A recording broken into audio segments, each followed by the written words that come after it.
Chapter 11. As the full impact of my predicament sunk in, my first reaction was to retch. And oh boy, did 100 Kingdoms let you do that. My body in the real world would be lying still as a board, stomach unperturbed, but it sure felt like I was vomiting inside the game. I sprayed the back wall of the cell in bile. They'd even managed to get those chunky bits rendered in. The smell was real too, so this cramped cell was starting to feel like a true prison. If only Frostbite spent as much time on their goddamn system security. Shit, oh shit, oh shit, oh! I carried on like that for a while. My mind was spinning, a cocktail of every emotion imaginable. Well, not every emotion, just the bad ones. This wasn't happening. This couldn't be happening. And what in the name of God was I supposed to do about it? Stay in this cell till it all blew over? One sniff at the air told me that it might not be an option. This really was just my luck. Why hadn't I just logged off after I'd handed in the quest? Hell, why hadn't I just logged off in the Orb and Scepter and come to hand in the quest later? I was spiraling and resorted to pacing again, trying to figure out how bad things were exactly. In short, I wasn't allowed to die. If I stayed hidden in here, that shouldn't be a problem. Unless they found me. But I tried not to think about that, and besides, I was a valuable hostage now, right? Bad guys don't start killing hostages right away in the movies. That comes later. I shook my head, continuing to pace. My greater concern was my actual body in the real world. I'd been playing for over 6 hours and really ought to eat something or at the very least drink water. It had been boiling in that room, and I was probably drenched in my own sweat lying on that springy bed.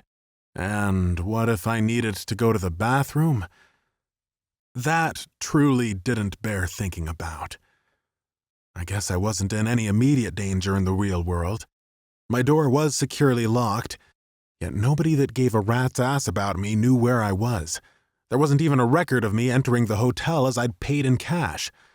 If that broadcast had gone out across the internet, then the whole world would be scrambling to make sure their friends, parents, kids, or adventurous cats, for all I knew, would be taken care of until the crisis had abated.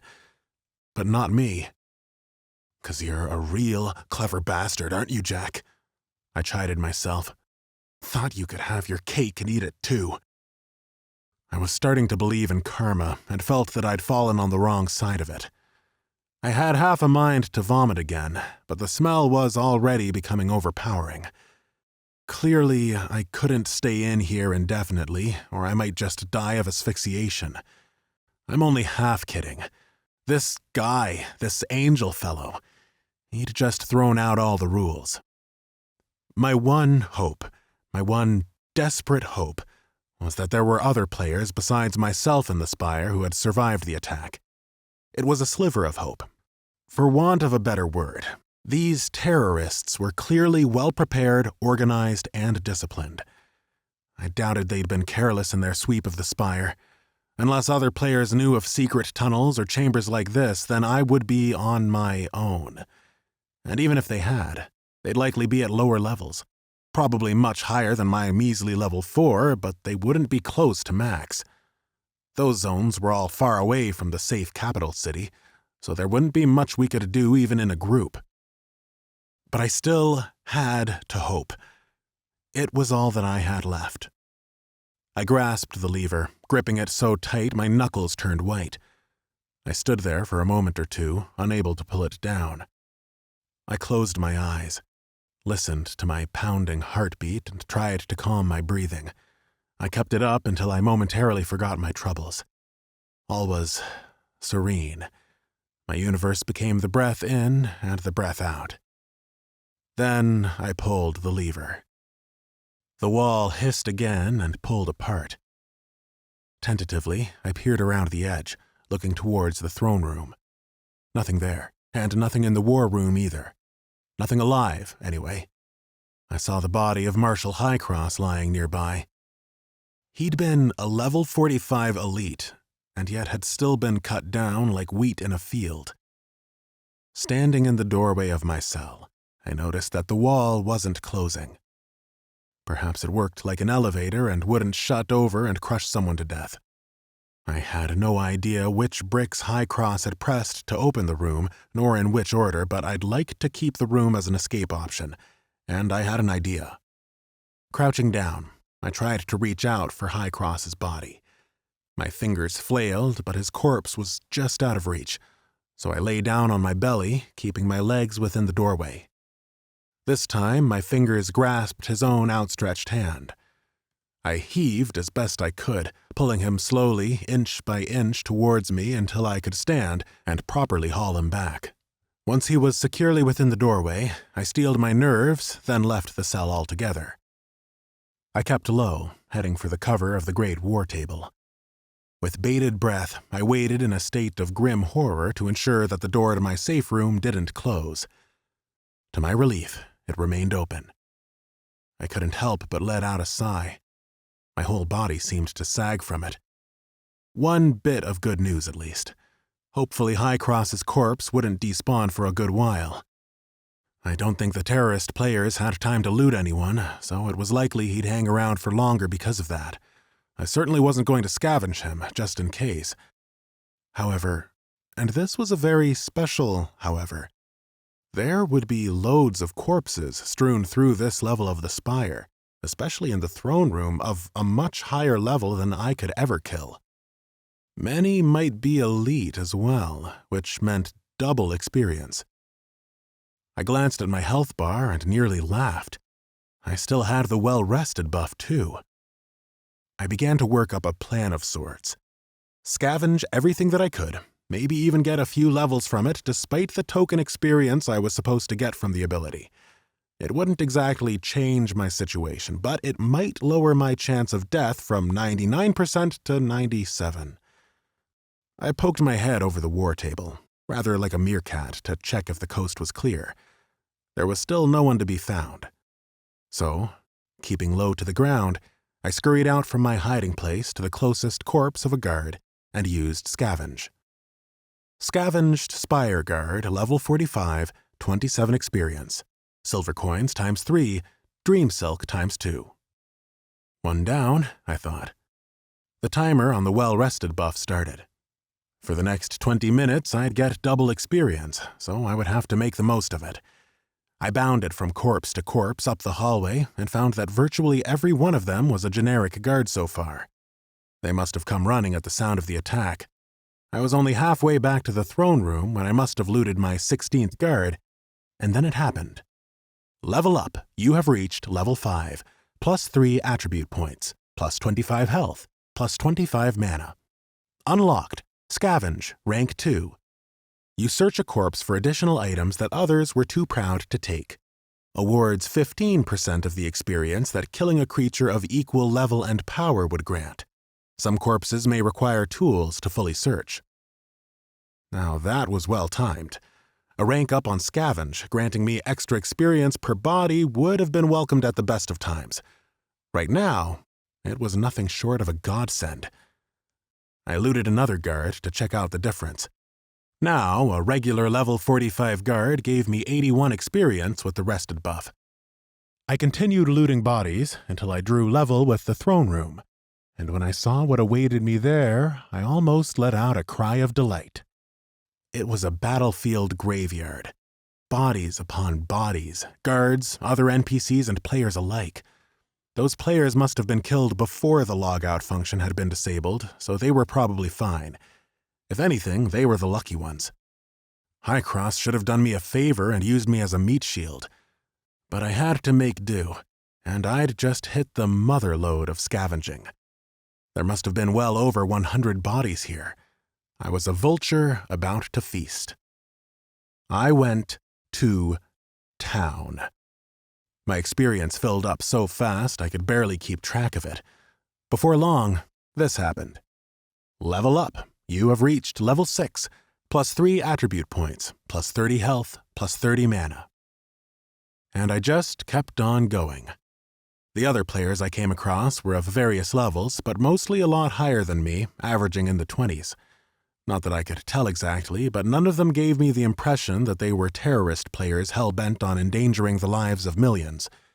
It seemed the attackers had so far taken over the Spire without taking a single casualty. When I was over halfway through the hall, it happened again. Level up. You have reached level 7. +3 attribute points. +35 health. +35 mana. Unlocked. Desperate Strike/Shot rank 2. You lash out wildly to drive off an attacker. Weapon base damage is increased by 55, but accuracy is lowered by a third. Mana cost, 60. Cooldown, 10 seconds. A boost to my one and only combat ability was nice to see, but I was extremely doubtful I'd be getting into any fights. Like, at all. There was no way in hell I was going to risk my life. The very thought brought me close to vomiting again. To take my mind off it, I continued scavenging. Amongst the bodies, I started to find the odd elite, part of the Emperor's personal bodyguard. Scavenged Imperial Guard level 45 elite, 162 experience. In my head, I was cheering. This had to be the greatest scavenging run in the short history of the game. There was at least a dozen of these elite guards in close proximity to each other, and I could see my experience bar knocking up in great chunks until, level up. You have reached level 8, +3 attribute points, +40 health, +40 mana. Unlocked. Breakdown, rank 2.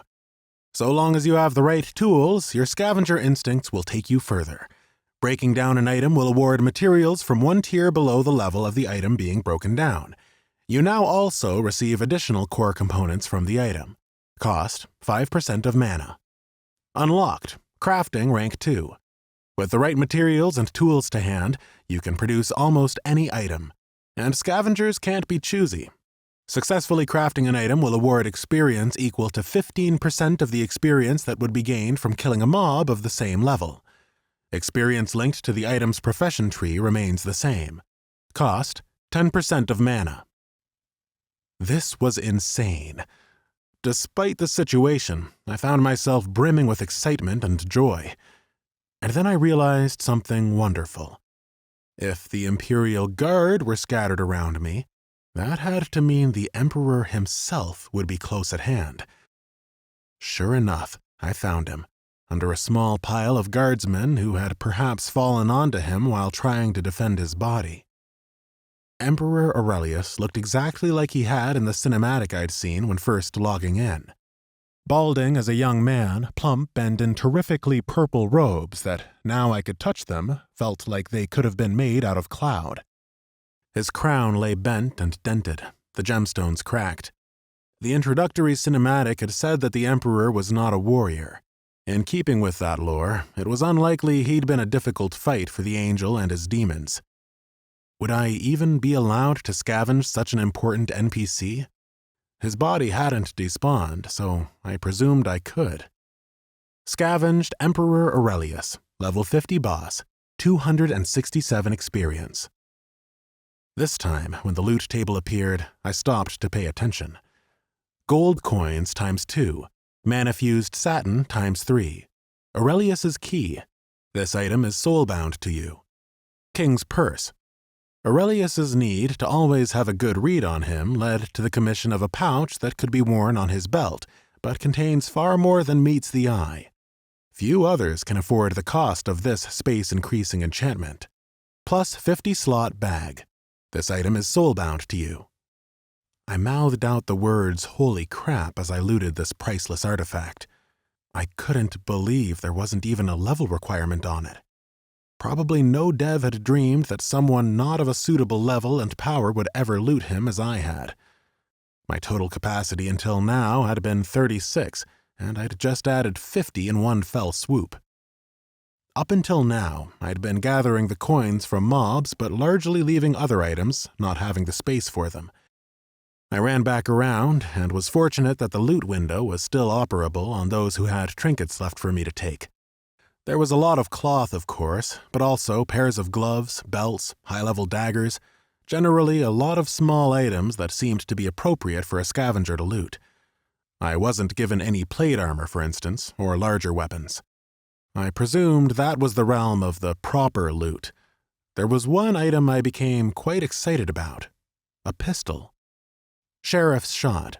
One-handed firearm. Quality, uncommon. Item level 25. Requires level 22 to equip. Damage, 55 to 61 piercing. Might, +2. Reflexes, +2. Durability, 70 out of 70. It would be a long while before I could use it, but I stuffed it into my inventory anyway.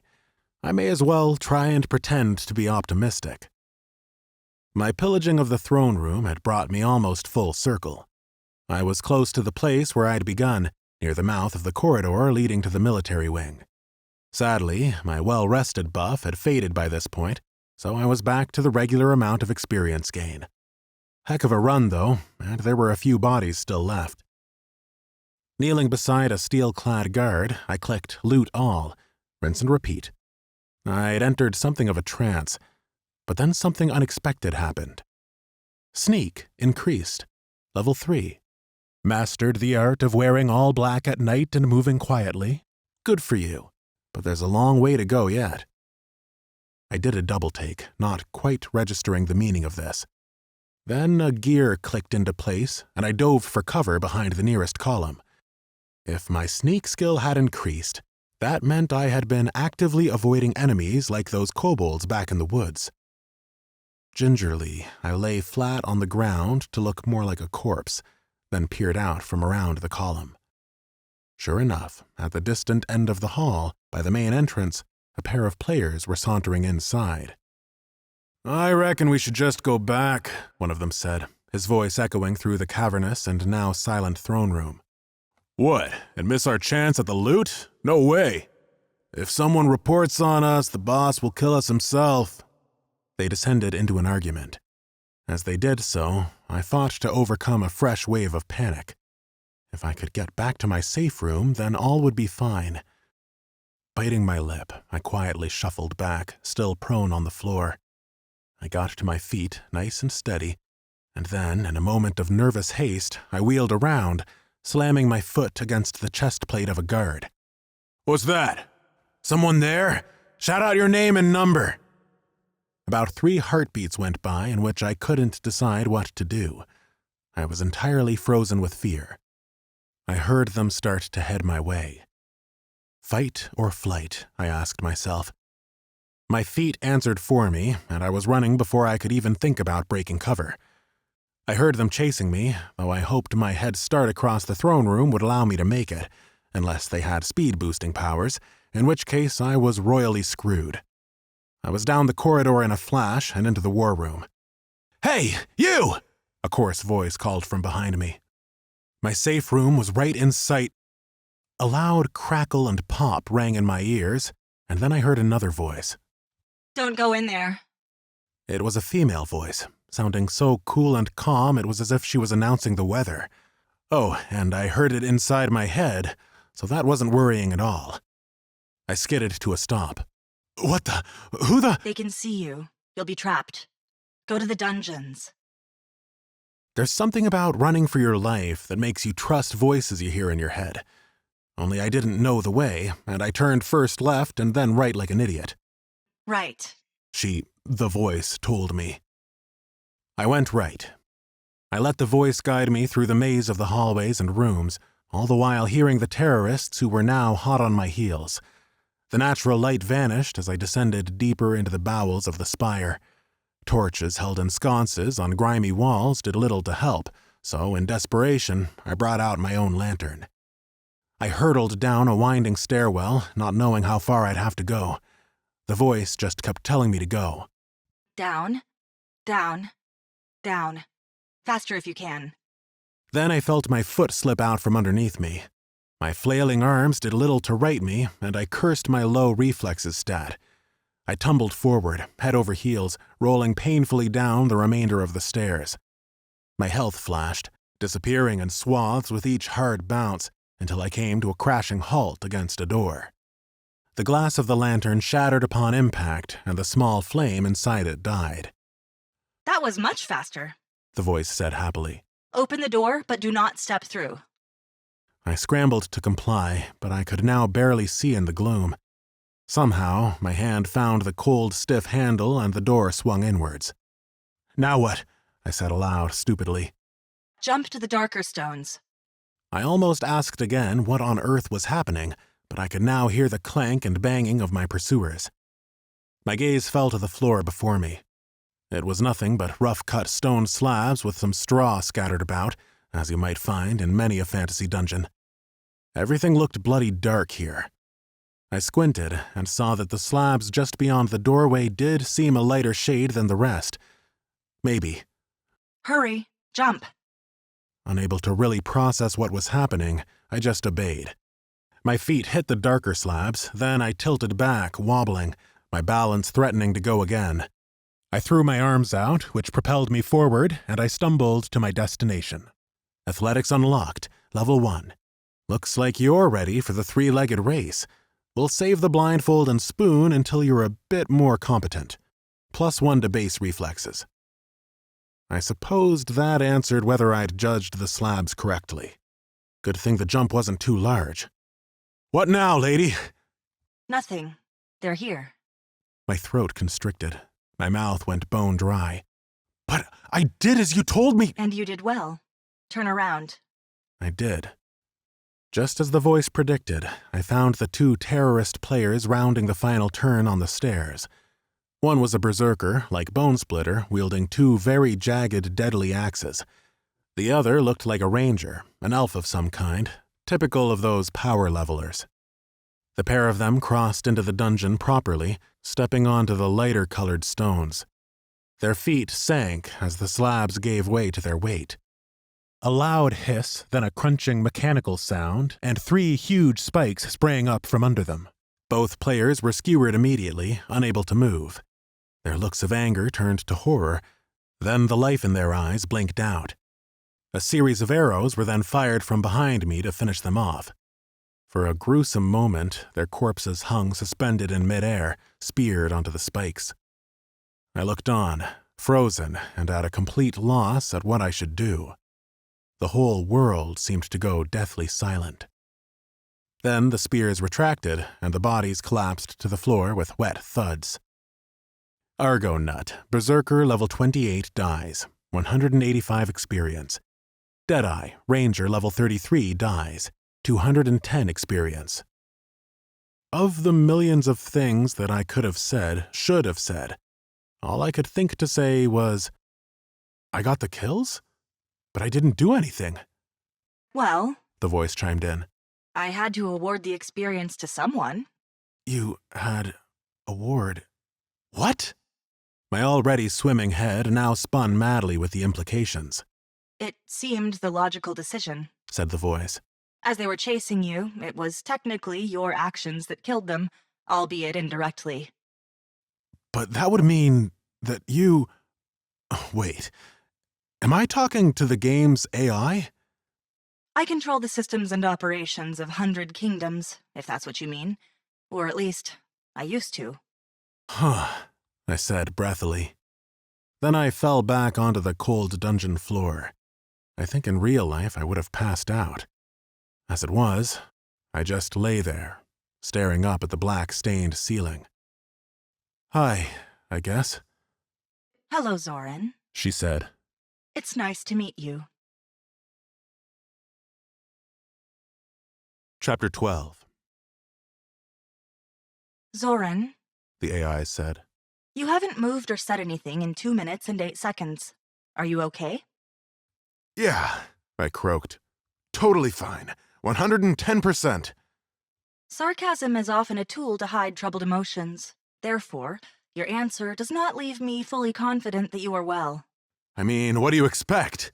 I guess I'm a bit of a wreck." I felt utterly ridiculous having a conversation with nothing but the air. I believe talking through difficult periods is helpful to many. Would you like to talk to me about it, Zoran? No, not really. Sorry? I wasn't sure if I needed etiquette when talking to a robot, That is just as well. she said. There is a lot you need to do. Is there now? Very much so. I've compiled a task list of over 30. Wow, I said, heaving myself into an upright sitting position. Tasks? Me? Look, lady, there's kind of a deadly hostage situation thing going on. I can't be doing anything too dangerous. I would classify leaving the safety of that locked room as dangerous. How did you know that? I said, aghast, before remembering who I was talking to. Not who, but what. I see and know everything that is happening in 100 Kingdoms. Or at least, I used to. You've said that a couple of times now. Used to? Has Angel hacked your system or something? Who is Angel? Oh, that's the name I gave the player who sent out that broadcast message. Do you mean Azrael? What? That can't be right. Not the Azrael from the leveling scoreboard, surely. He was an undead death knight. The guy in the video was a paladin. I even saw him earlier tonight walking about Argatha, happy as you like. I'm pretty sure the undead can't do that in human territory.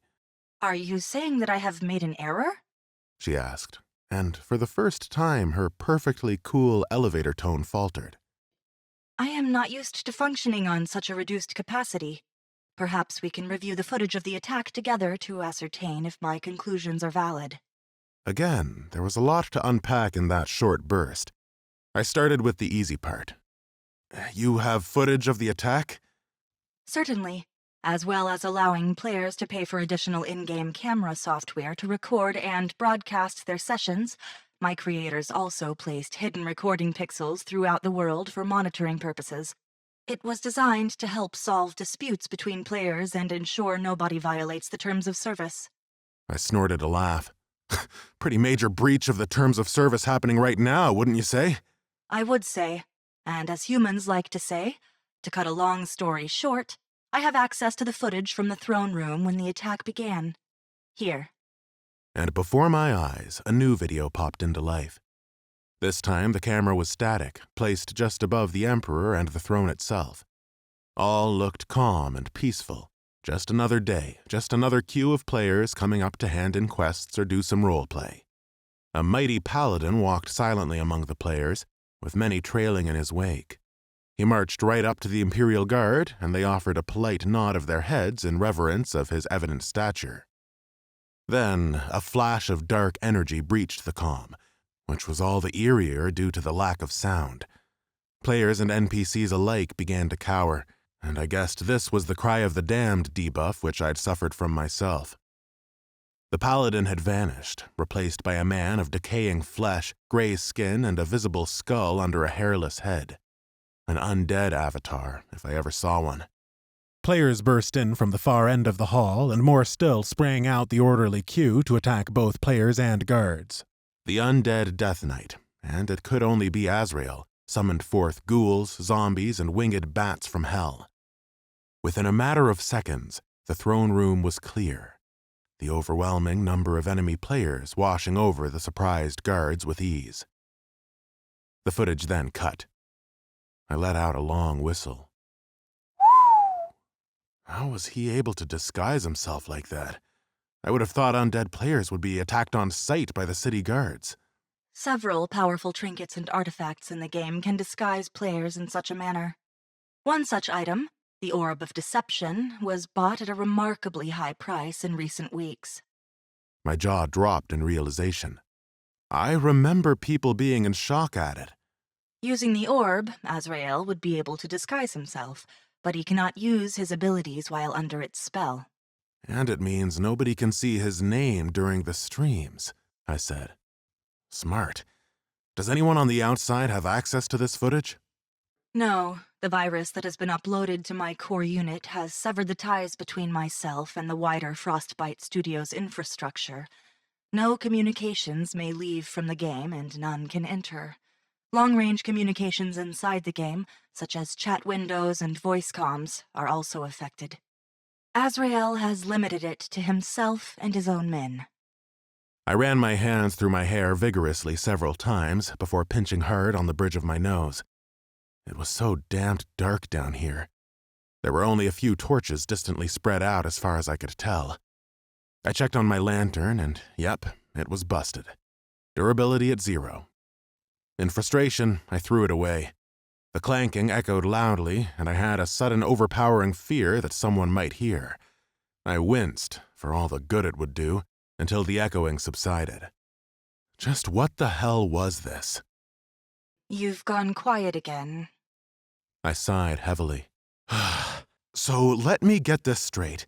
Absolutely nobody who isn't currently playing Hundred Kingdoms can in any way influence what is happening in here? No dev over at Frostbite can spawn a GM in here and insta-kill these jerk-offs? Nothing at all?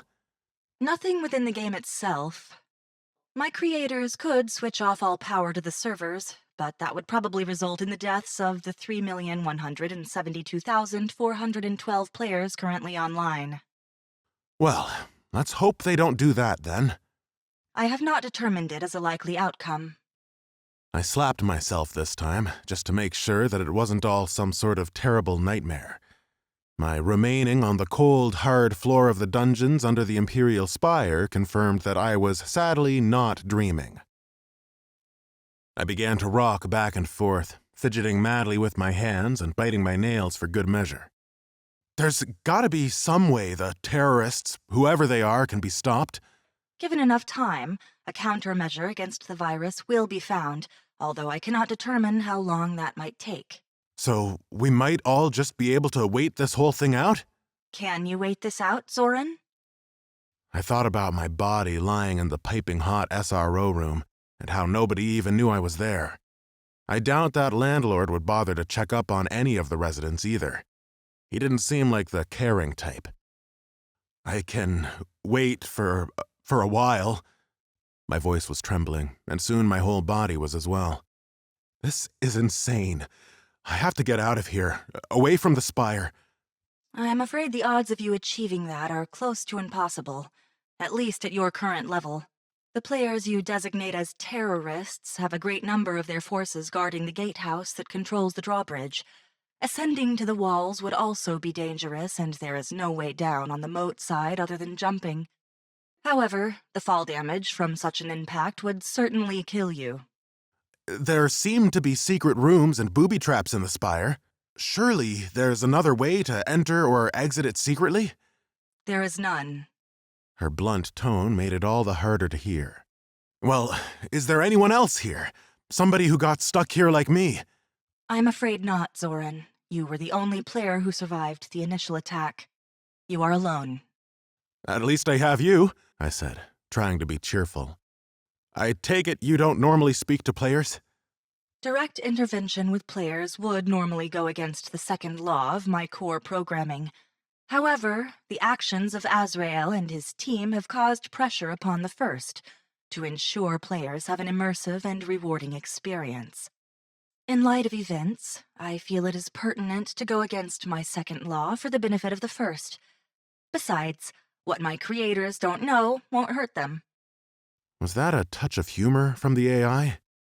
I suppose she must be capable of every emotion, or at least highly skilled at imitating them for the sake of all the NPCs she had to control. The sheer amount of data she must process every millisecond was enough to give me a headache just thinking about it.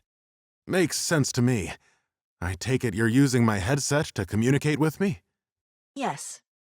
Are you, reading my mind? No. Although all communication between yourself and the headset is done via brainwave translation. I cannot comprehend anything the hardware doesn't aid me in translating. To put it simply, if something within your conscious or subconscious is not relevant to the direct control or interaction with the game world, I cannot understand. It is, you might say, gibberish to me. Okay, I'll keep speaking aloud to talk to you then. That would be preferable. I have about 1 million more questions, by the way. Perhaps you could ask them as we work. As I explained, I have a list of tasks for you to do if we are to successfully eject Azrael from the game. Now look here, lady, I said, tilting my head back and pointing to the ceiling as if talking to God. This might be your precious game world to look after, and I get that you'd want this scumbag out of it, but this is my life on the line, okay? My actual flesh and blood life. If I die in here, I'm dead in the real world. Unless he was bluffing? He isn't. Azrael has disabled all the wake-up protocol safety features.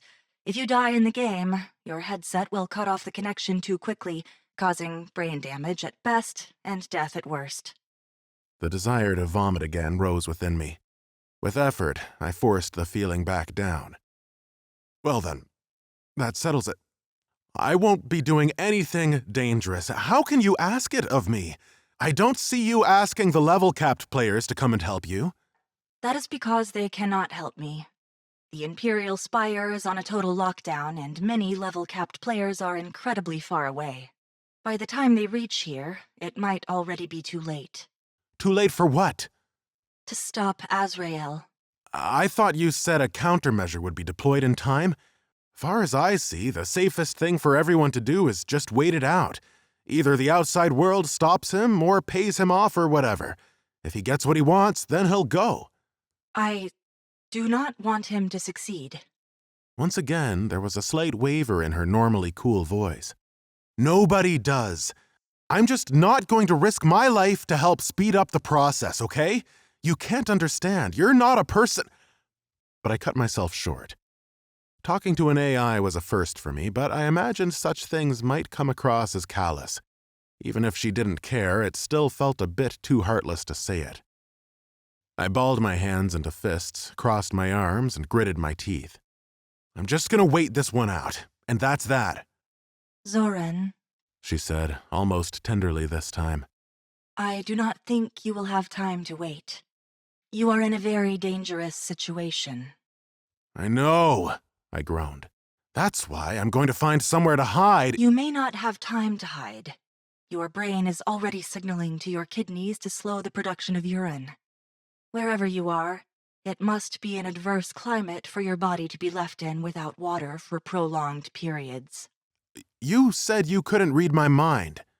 I can't, but judging the bodily and mental health of players is a critical part of the legal requirements of integration with 100 Kingdoms.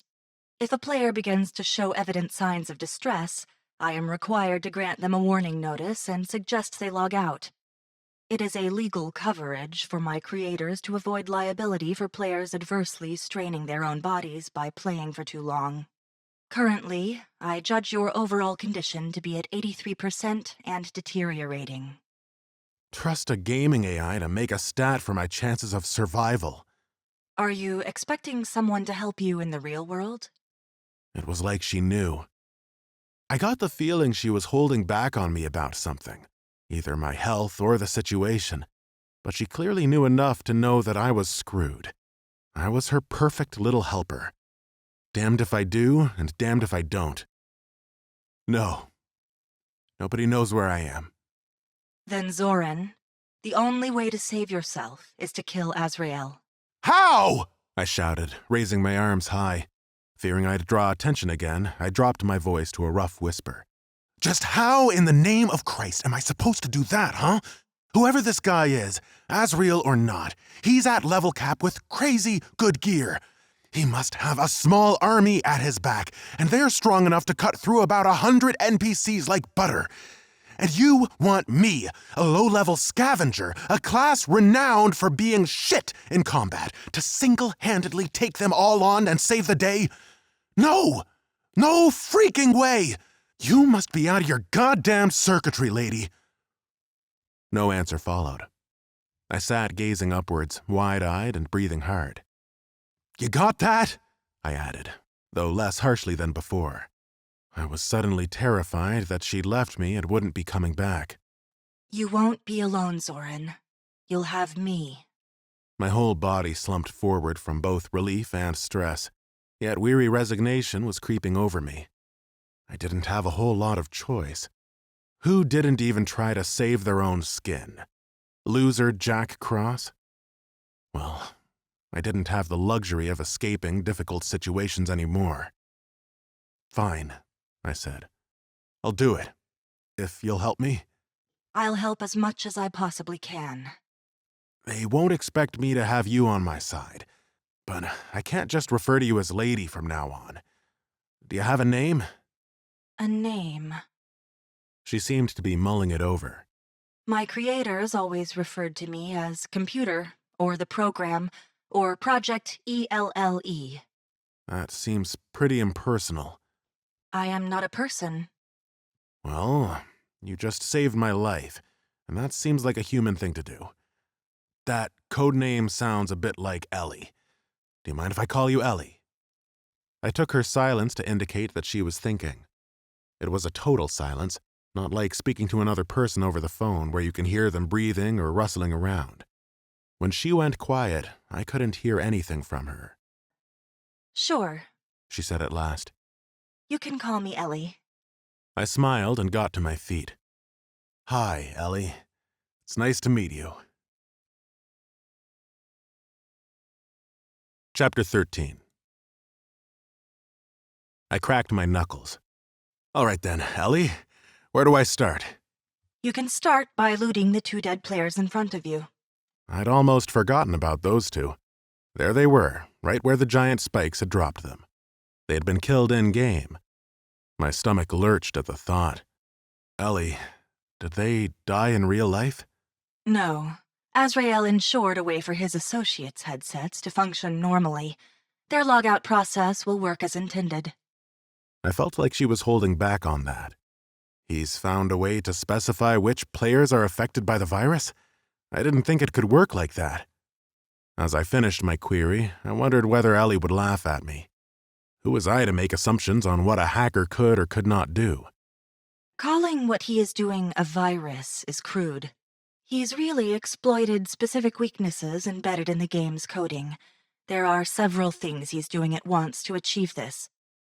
I believe one of these factors is using modified headsets which work on a unique wake-up protocol to ensure that he and his own men are not damaged by the malfunctioning logout process currently in place.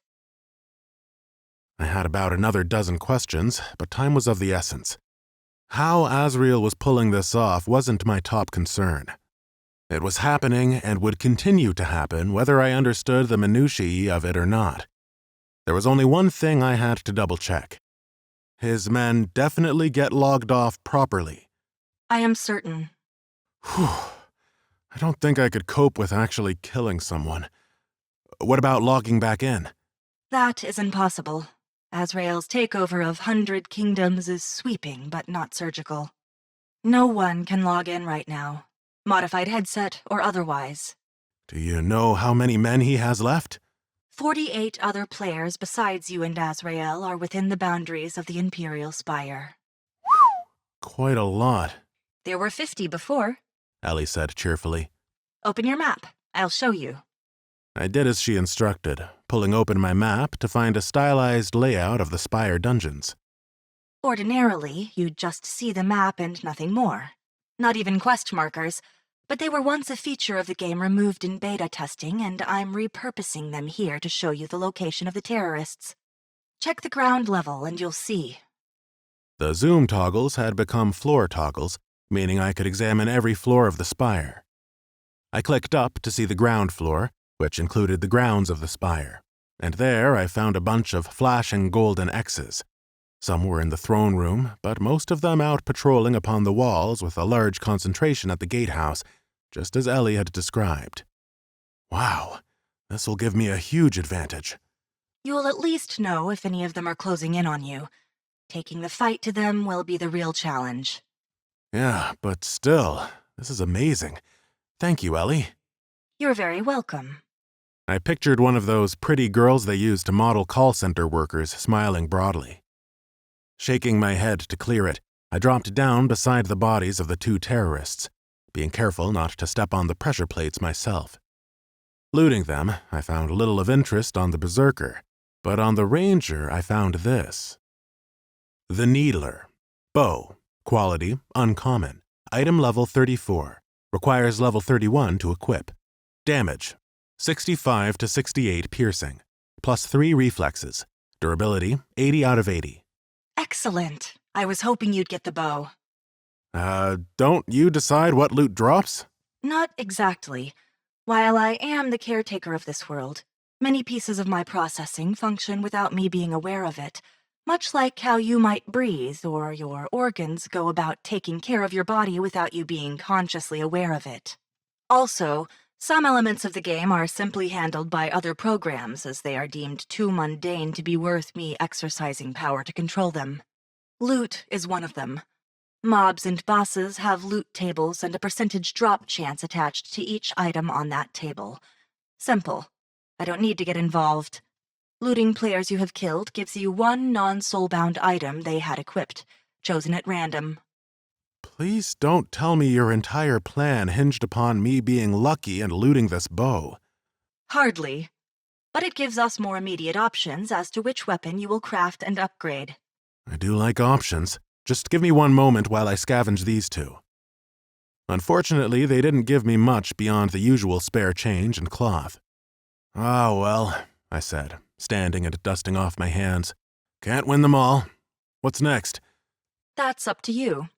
It would seem prudent to either allocate your unassigned stat points or create your new weapon. Oh yeah, I leveled up quite a bit there. In all the excitement of near-death experiences, I was becoming forgetful. I should probably assign the points first, get that out of the way. Take your time. Just not too much time. I'll keep a lookout. I pulled up my character sheet. Having leveled up 4 times in quick succession, I had 12 points to assign. My first instinct was to dump a lot into Constitution, so I might be able to take a hit. But every fiber of my gaming instincts screamed no to my terrified brain. Even if I put all the points into Constitution, it would only give me another 120 health. I was weak overall, and no amount of health would fix that. Adding points into Intelligence would be a must so I could craft, but how much crafting would I be doing now? Presumably, I'd have a finite amount of resources, yet Ellie did seem keen for me to make a new weapon. It was on her list. Ellie? Zoran? Why do you want me to craft a new weapon? Why can't I use something else? Maybe something from the Spire armory? Weapons that are available to players to pick up in the armory are either too high a level for you or too basic. Their quality is merely common, so even if you could use them, crafting yourself will always be better. Besides, you can only upgrade a weapon that you craft. I didn't know I could upgrade items. Oh, of course, you're not level 10 yet. Sorry, I forgot. I didn't know it was possible for an AI to forget things, Neither did I. Ellie said glumly. Operating on such a small capacity is difficult for me. I am currently only using less than 1% of my total processing power. I believe humans find it hard to consciously use all their own mental capacity at once. Is this how you feel all the time, Zoran? Sluggish, unaware, dim, slow. Now, I said, wagging a finger. That's no way to make friends. My apologies. I just don't feel like myself. I couldn't fail to notice that Ellie had referred to herself almost like a living being on several occasions. She was also speaking more like a regular person the more she opened up to me, the robotic, mechanical speech pattern of our initial interaction slipping. Just how advanced was she? You keep calling me Zoran. Don't you know my real name? No. Account details are inaccessible to me. They are not required for me to interact with your chosen persona in-game. If I knew who Azrael was, well, it wouldn't matter. I couldn't get a message out anyway. She was definitely showing signs of a personality. I wasn't trying to parse out the deeper ramifications of this. I was simply glad. It was better to have a companion who could communicate like a person at least half of the time. Have you completed updating your character profile? Ellie asked. Not yet, I said, glancing back to my character sheet. I just wanted to check if I should put points into Intelligence for crafting. I'm guessing I'll have to fight a lot, so points into Might could be useful. Crafting is what your class excels at. You'll never win in a straight fight. You know this. So be it, I said. I went ahead and dispersed my points, putting the majority into Intelligence, a few into Willpower, and a couple of points into Might to be safe. At some point, mad as it was, I would have to fight. All the dodging, parrying, and critical hits in the world from reflexes wouldn't help me much if I couldn't deal any damage to begin with.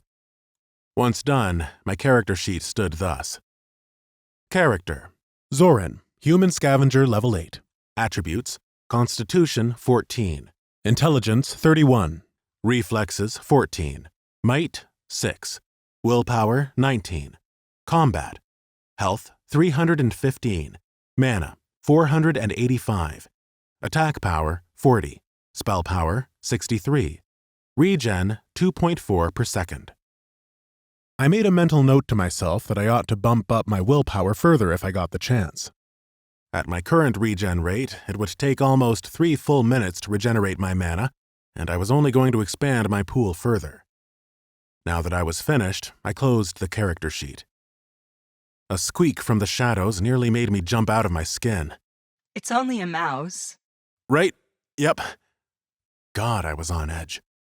I became acutely aware of just how dimly lit my environment was, and I had a sudden, horrible realization of how exposed I was, too. Alone, in a dank dungeon corridor.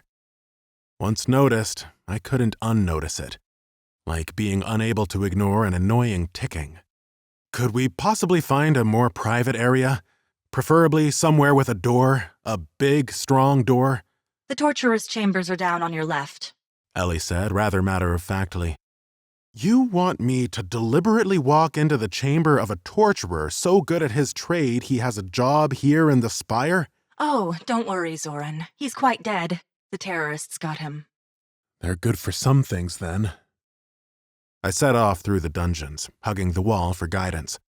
After clumsily feeling my way forward for a while, I received a notification. Night vision increased, level 3. Well, at least you can see past the end of your nose. With this minor upgrade, I began to make out the individual cells, even those who dwelt within them. Or those who had dwelt within them. Even the NPC prisoners in their cells had been executed by arrows or pistol shot. The attackers hadn't left anyone alive. Clearly, those who had been sent down here had been fair warned of the booby traps. That got me wondering. Hey, Ellie, how come there were traps within the dungeons? Seems like anyone could step on them. I believe the lore goes back to a great prison riot in ages past. I could look up the exact reference. The gist will do. Well, the theory is that those who guard the prisoners must be highly trusted. Therefore, those who need to know about the traps will be informed.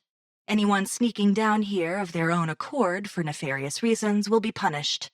Equally, should a prisoner manage to escape their cell, they aren't likely to get very far if the exits are rigged with traps. Seems awfully brutal. Normally in games like this, the human race are all noble. Their farts smell like roses, that sort of thing. The Imperium was ruthless during its early years. That's why the current Emperor is trying to find means other than swords to get things done. An unfortunate day not to be a warrior, though. He might be one day. What? Is there some quest players can do to help him? Sort of.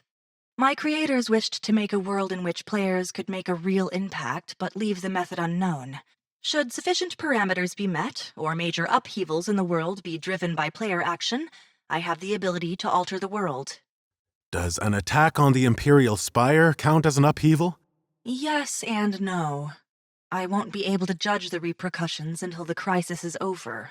But I cannot make the Emperor stronger just like that. The parameters have not been met. That's a real shame. Could have used the help. He and his guard will be back before too long. In just over 2 hours, in fact. Oh yeah, I said, recalling a random fact from one of the streamers I'd watched. The servers reset at 5 a.m., don't they? That'll mean all the guards and other NPCs will come back too, won't it? Correct. Asriel and his goons will no doubt have to sweep the Spire again to get rid of them. That was my conclusion. During this time, I'll help you to hide and avoid such a large wave of enemy players. The safe room should suffice again. Something didn't sit right with me about that idea. If I was going to have to take the fight to the terrorists, somehow, then it was likely I'd always be on my own. And of a lower level, at least for a while. But when the guards all respawned, I'd not only have potential backup, but we'd also know where the terrorists would be heading en masse to attack them. A thought occurred to me, and I stopped walking for a second to pull up my crafting window.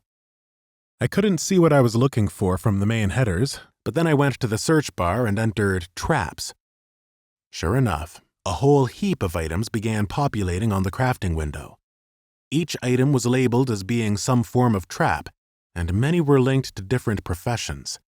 Tripwires were linked to tailoring, bear traps to engineering, that sort of thing. Ellie, I began tentatively, could we use the NPC respawn to our advantage? That would depend on the manner you wish to use them. Can't you just control them all? Get them to all focus their attacks on one player at a time and basically vaporize them? I will not be able to take control over them, I'm afraid. Such processes were deemed... Below your capacity. Got it. Think of it like this, Zoran. If I haven't already done something, it's because I am unable to. Either because I don't control those systems or because of Azrael's system hack. And there was me thinking the reason you hadn't instantly leveled me to 50 and dropped a chest full of legendary gear was because you didn't like me. I promise I will do everything I can to help you, but I feel so weak. Even this small part of me reaching out to you is taking a lot of constant rerouting efforts to avoid the virus. Do you have any idea how unsatisfying non-glass fiber tunnel connections are? Regular fiber is so slow. Ellie, you're in the headset of a guy who once spent the summer at his grandparents' ranch, where they only had an ancient connection via old telephone wires. Oh, yuck. She even made a shivering sound.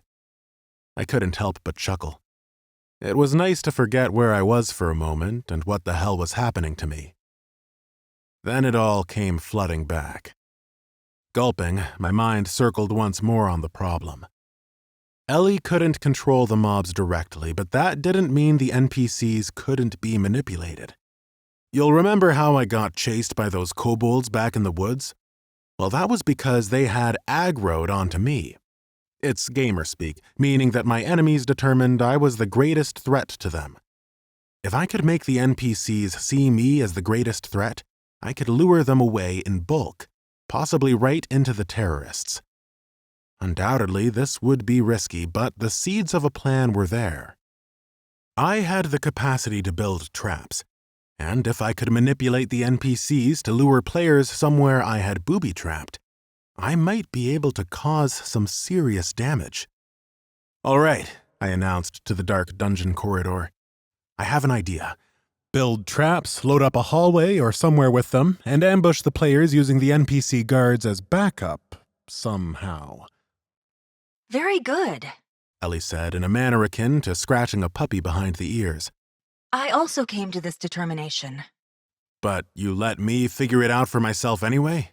I am focused on the first stages of the plan, crafting you a capable weapon. So, can you get moving again?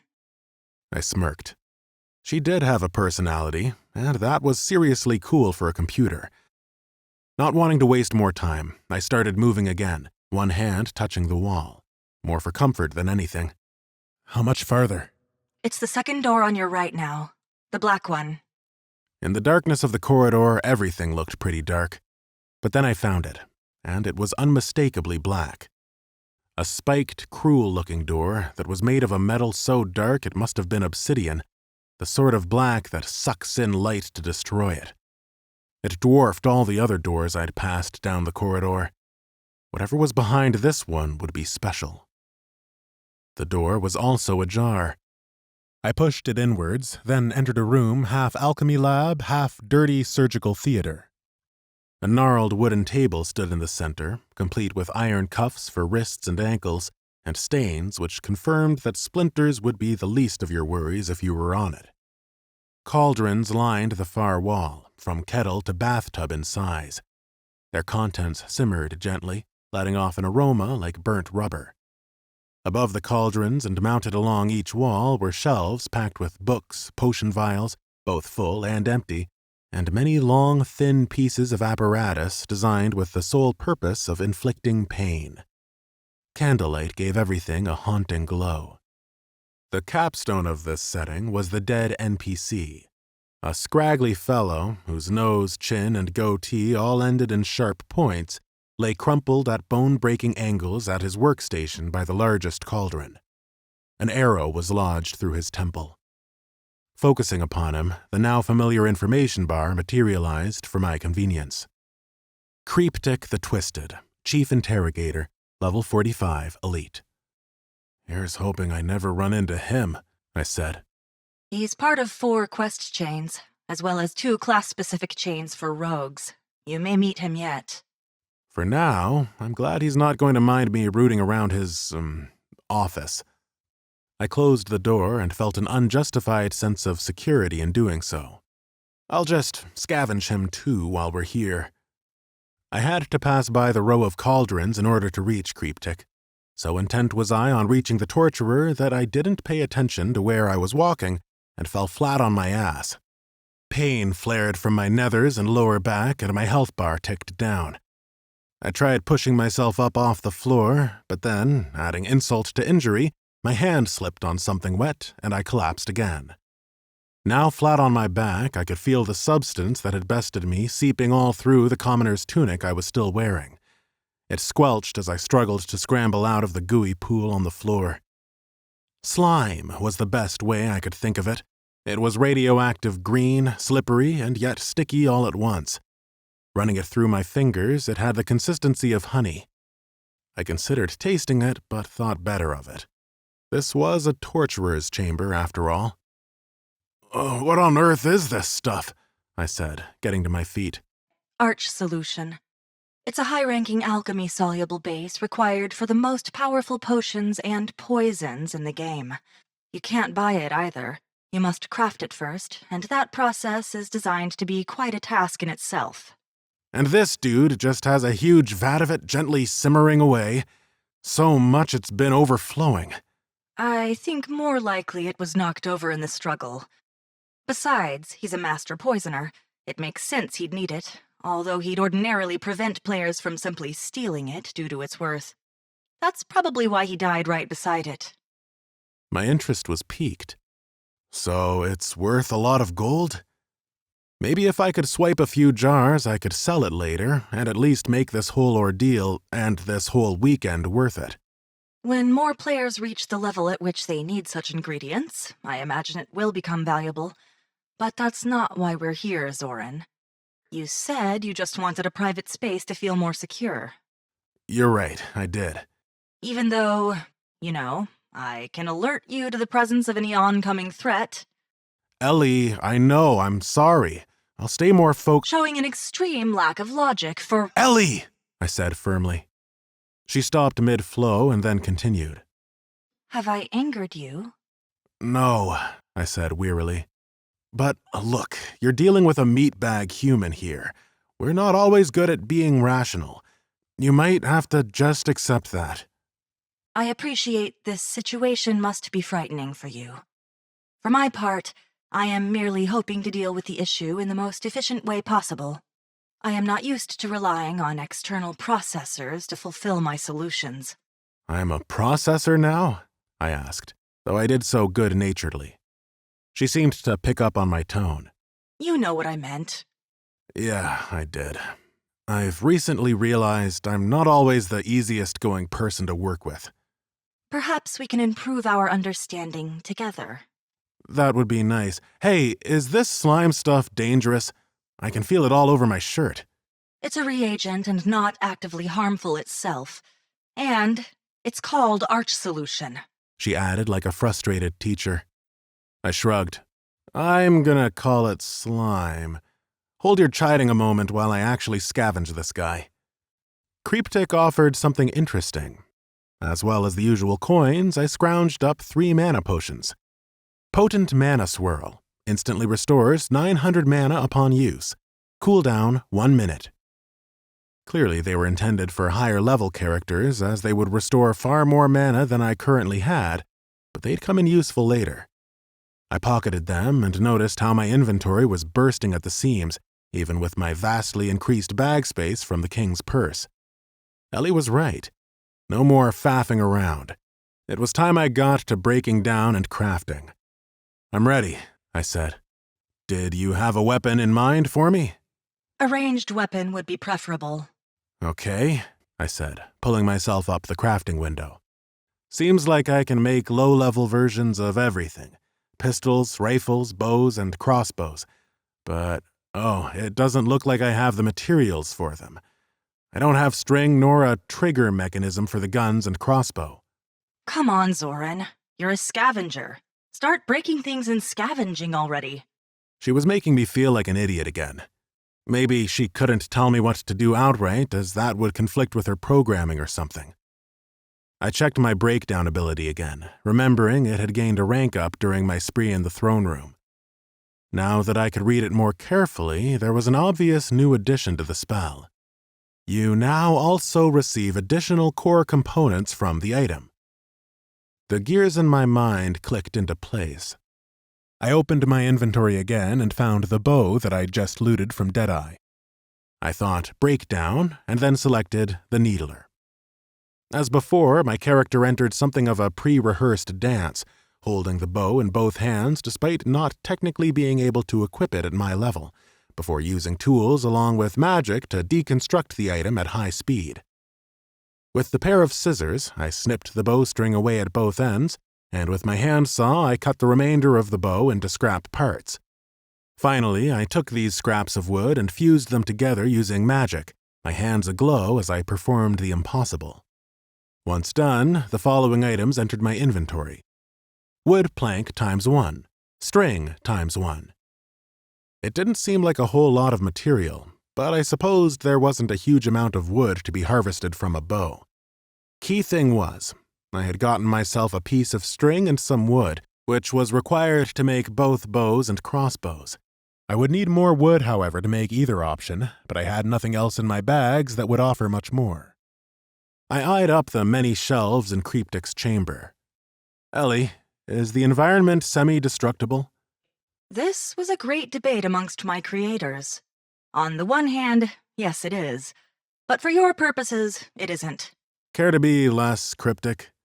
Well, as an example, if you could use breakdown on every item here, you'd have an abundance of materials and wouldn't have to venture forth into the world to actually play the game in order to obtain them. My class trainer said if I could pop the items in my bags, then I could use breakdown on them. Is that all I can do? For the purposes of finding materials needed in crafting recipes, yes. But I could still break that shelf off the wall and use it? Why don't you try? You can learn through experience. Determined, I clambered over Cryptic's limp form to stand on his desk. Now that the shelving was at my shoulder height, I tried to use breakdown on it.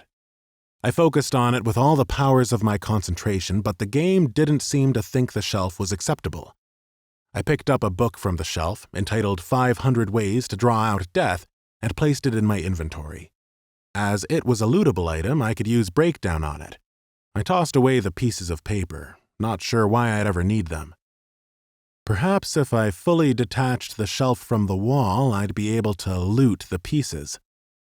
I pulled out my hammer and beat on the wood like a sailor 6 months at sea. It worked, insofar as the unit fell from the wall, as did the books and the glass potion vials, which crashed into shards upon the floor. "Whoops," I said. I think I heard Ellie sigh, but I couldn't be sure. Despite my efforts, the shelf, now little better than a plank of wood, remained unlootable. I could pick it up, but I couldn't place it in my inventory, and thus I could not use breakdown on it. "All right," I said with weary resignation. "I get it now. I assume you can't just label anything I want as a proper item for me?" That is beyond my capabilities. Figures. Well, it's good to know I can still smash things up if I get frustrated. Feel free. Everything will be restored at the server reset. The idea that an army of players might decide to destroy a city like Argatha with magic and explosives would be too drastic. At a certain point, game design must conquer total freedom. "I'd tend to agree on the whole," I said, "but right now I am in need of some extra wood if I am to build a bow." I had a good look around, but it wasn't easy. All the tools were made of metal, the potion vials were made of glass, and the books, while being able to grant leather perhaps, would not yield what I sought. But then my gaze fell upon the most innocuous items of all. Tucked right away in the back corner was a mop and bucket combo. A broom sat next to them. I guess the torturer must have had to clean up the gore occasionally. These sorts of items were also seen in virtually every other game, but were used as window dressing. These flavor items unconsciously fleshed out a world, but never proved useful in any way. Yet, just as a pair of scissors might not be usable in other games, perhaps there was more to this mop than met the eye. Carefully, I negotiated the slime on the floor and remained on my feet this time. My curiosity was rewarded when I found I could, in fact, pick up the mop, the bucket, and the broom. All three were lootable. Each piece could be broken down. You're getting it now. Smiling, I started to use breakdown. Once finished, I gained the following items: wood plank times 4, iron scrap times 1. The metal came from the bucket, and understandably, there wasn't a lot of it. At any rate, I now had the required wood to build either the bow or crossbow. There was a final component. For a crossbow, I would need a trigger mechanism, as I would for the pistol and rifle. This time, I didn't even ask Ellie for help. I knew in my inventory was a pistol I'd scavenged from a guard in the throne room. Once again, I used breakdown. I hammered, I cut, and I channeled magical power through my fingertips, and was left with exactly what I'd hoped to receive. Steel ore times 2, trigger mechanism times 1. I was delighted, probably more than I had a right to be given my situation, but I wasn't exaggerating before. I do love having options, although it does make deciding so much harder. Luckily for me, I had an AI companion now. Is there any reason I should pick one weapon over the other? I wouldn't recommend you select either a pistol or a rifle. Both require powder as well as ammunition, meaning you'd have to manage 2 resources and you're hardly in a position to risk running low on either. That, and you're not in a position to stock up on powder from a shop. Right. Guns are out then. The bow and crossbow are fairly balanced. Bows are quicker to load, while the crossbow is slower to load but will deal more damage per shot. Crossbows also have a chance to knock down the target, albeit a low chance at your level. I played with a ranger earlier tonight who used a crossbow. That knockback effect definitely helped a lot, and he just had a starting character's version of it. There's one more thing, most important of all. You will have more opportunity to upgrade and augment your crossbow as it levels because it is bulkier and able to take on additional components without compromising its functionality. Or that's the excuse my creators made for it, at least. I raised my hand. Say no more, Ellie. I think we've found our weapon. I scrolled to find the recipe. A basic shopping list of materials needed for a basic weapon. Recipe: rickety shot, intelligence required 20. Associated profession: engineering. Wood times 3, string times 1, trigger mechanism times 1. Required tools: hammer, chisel, handsaw, carving knife. I selected craft and began construction. My mana bar drained the required 10%, energy collected around my hands, and my character entered another trance of creation. With my handsaw, I cut the planks into the shape. With my hammer, I secured them in position with nails born of magic. With my carving knife, I gouged a space for the trigger and used my chisel to cut a flight groove for the bolt. Finally, through the wonders of RPG crafting systems, the whole thing came together, and I was the proud owner of the most basic vanilla-looking recurve crossbow in the world. Success. Crossbow level 4 created. Plus 10 crafting experience. Plus 22 engineering experience. I checked out its stats. Rickety shot. Crossbow. Quality: common. Item level 4. Requires level 3 to equip. Damage: 15 to 21 piercing. Durability: 25 out of 25. Knockback chance: 2% on hit. This item is upgradable, but will become soulbound to you. Well, it was a piece of crap all considered. Way worse than the crossbow I'd sold to Wilder. Still, it was a step up from the kobold basher I'd been using before, which was little better than a jumped-up stick. I equipped the crossbow and found that a holster materialized on my back as I did so. By simply reaching back, the weapon clicked into place there, freeing up my hands for other tasks just as I might sheath a sword. Congratulations! You've completed at least 4 tasks I had in mind already. Really? What was the first task? Not to die. My stomach did another somersault. Wait, I said, now feeling like a moron. What about crossbow bolts? A quiver? I'll sort those out for you. How? The Spire Armory has some things you can use. And you'll guide me there, right? She would, obviously. But now that I was close to having to move again, leave another space of relative security, I was feeling jittery. I was itching to do more again, and not just for the sake of my own well-being. This class had a lot more to it than met the eye. How can I see what materials I need to upgrade it? You won't be able to view that until you gain the ability at level 10. I want to show you the ambush side I have selected first, so we should be moving. How about I break down everything else I've got? I could recycle and craft everything to gain some XP, and then I do not think you have the time to— I can probably make myself much better gear given the nonsense I'm wearing now. It won't take long— Zoran! Ellie's voice boomed in my head. You don't have time! This time, she just cut off. Then a video feed appeared. A message from Azrael. He seemed to be opting for a lengthy, dramatic opening this time, sweeping the camera around the tip of the spire several times, getting closer to his avatar out on the balcony with each pass. A disjointed, gargled female voice was speaking over it in static bursts before settling. That was just rude. Ignore this. We need to keep going. I placed my hands on my hips. I'd like to listen to what my captor has to say if it's all right with you. Your overall health has dropped to 79% since I last updated you. You don't have time.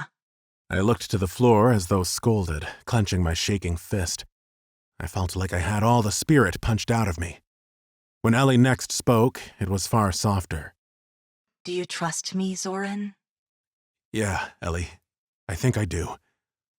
Grunting, I puffed out my chest, trying to rally myself. Baby steps, I told myself. Then I made for the door. Chapter 14. I want to show you the area I have in mind for an ambush. Ellie said. You should retrace your steps back to the throne room first. But remember the traps. How could I forget? Now spurred with purpose, I navigated the dungeons quicker than before. I minimized the video being broadcast by Azrael so that I could keep an eye on it. He'd finally ended his overblown establishing shot and stood fully in frame, still wearing his paladin disguise. I expected this, He began. Cybercrime agencies trying to oust me. He tutted. Like children screaming for attention, you lack finesse. Take my advice and desist. And be assured that fighting me is futile. He flashed a perfect pearly smile. I warned that any interference would result in the deaths of some of my millions of hostages. But I am not here to kill. Not unless I must. What good would that do to my cause? I've decided to be benevolent. For now. Ahead of me, I saw the bodies of the two terrorist players. I wondered if Azrael had discovered two of his men were missing yet. Those steely blue eyes of his gave little away. You will be wondering what it is that motivates my friends and I into action. The answer is simple. Justice. Across the world, the real world, freedom fighters languish in captivity without trial nor jury. Their only crime is to refuse to accept the status quo which keeps so many nations and peoples under the booted heel of renewed Western imperialism. What the fuck? I blurted out. Keep focused. Careful here. Remember to— Jump, I know. I leapt over the bodies without issue and started to ascend the winding stairs. To bring a swift and peaceful end to this affair, we demand the release of our brothers in arms. Take careful notes. I won't repeat myself. Azrael cleared his throat and pulled out a roll of parchment. I couldn't tell if there was anything written on it, but that was probably beside the point. The roll unfurled, falling to the floor, and he smiled deviously again. In Morocco, the 27 members of the African Front. In Shanghai, the 5 leaders of the Yongxi Triad. In Panama City, the 32 brothers and sisters of the New Latin Union. Asriel droned on with his list for some time. So long, in fact, that he was still prattling on when I reached the top of the stairs. I lost focus on what he was saying as I took precautions to check on my map and make sure that he had no friends nearby. Coast is clear. Even those in the Spire are several levels above you. Gotcha, I said, then burst out from the darkened dungeon stairwell. And Asriel was still at it. Finally, in London, our 10 Scottish comrades from the Celtic Blues. All of these incarcerated heroes are to be released forthwith. I would advise speed in this endeavor. So long as our demands remain unmet, we shall remain in control of this game. Until next time. The feed cut off. Now entering the war room, I closed the window. The bodies had despawned by now. Marshal Highcross was gone, as was the obvious opening to the safe room. Gaining my bearings, I pivoted around and made towards the throne room, as instructed. Asriel's strange demands rankled with me. "What did you make of that?" I asked. His demands seem illogical, Ellie said. "Well, I wasn't expecting anything sane, and I'm hardly an expert on geopolitical terrorist groups, but that last one he mentioned sounded fake." Without access to the internet at large, I cannot corroborate his facts. Seems like he's just messing everyone around, pulling on the world's collective pisser. But why? Does it matter? Ellie's tone had changed subtly again, always a curious sign. I'd say it matters why this nutbag has taken over the game. It is highly improbable that his demands shall be met, so it seems irrelevant to waste processing power on them.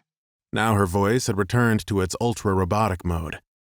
That made me think something was up, the way folk can get overly polite when they really don't like you.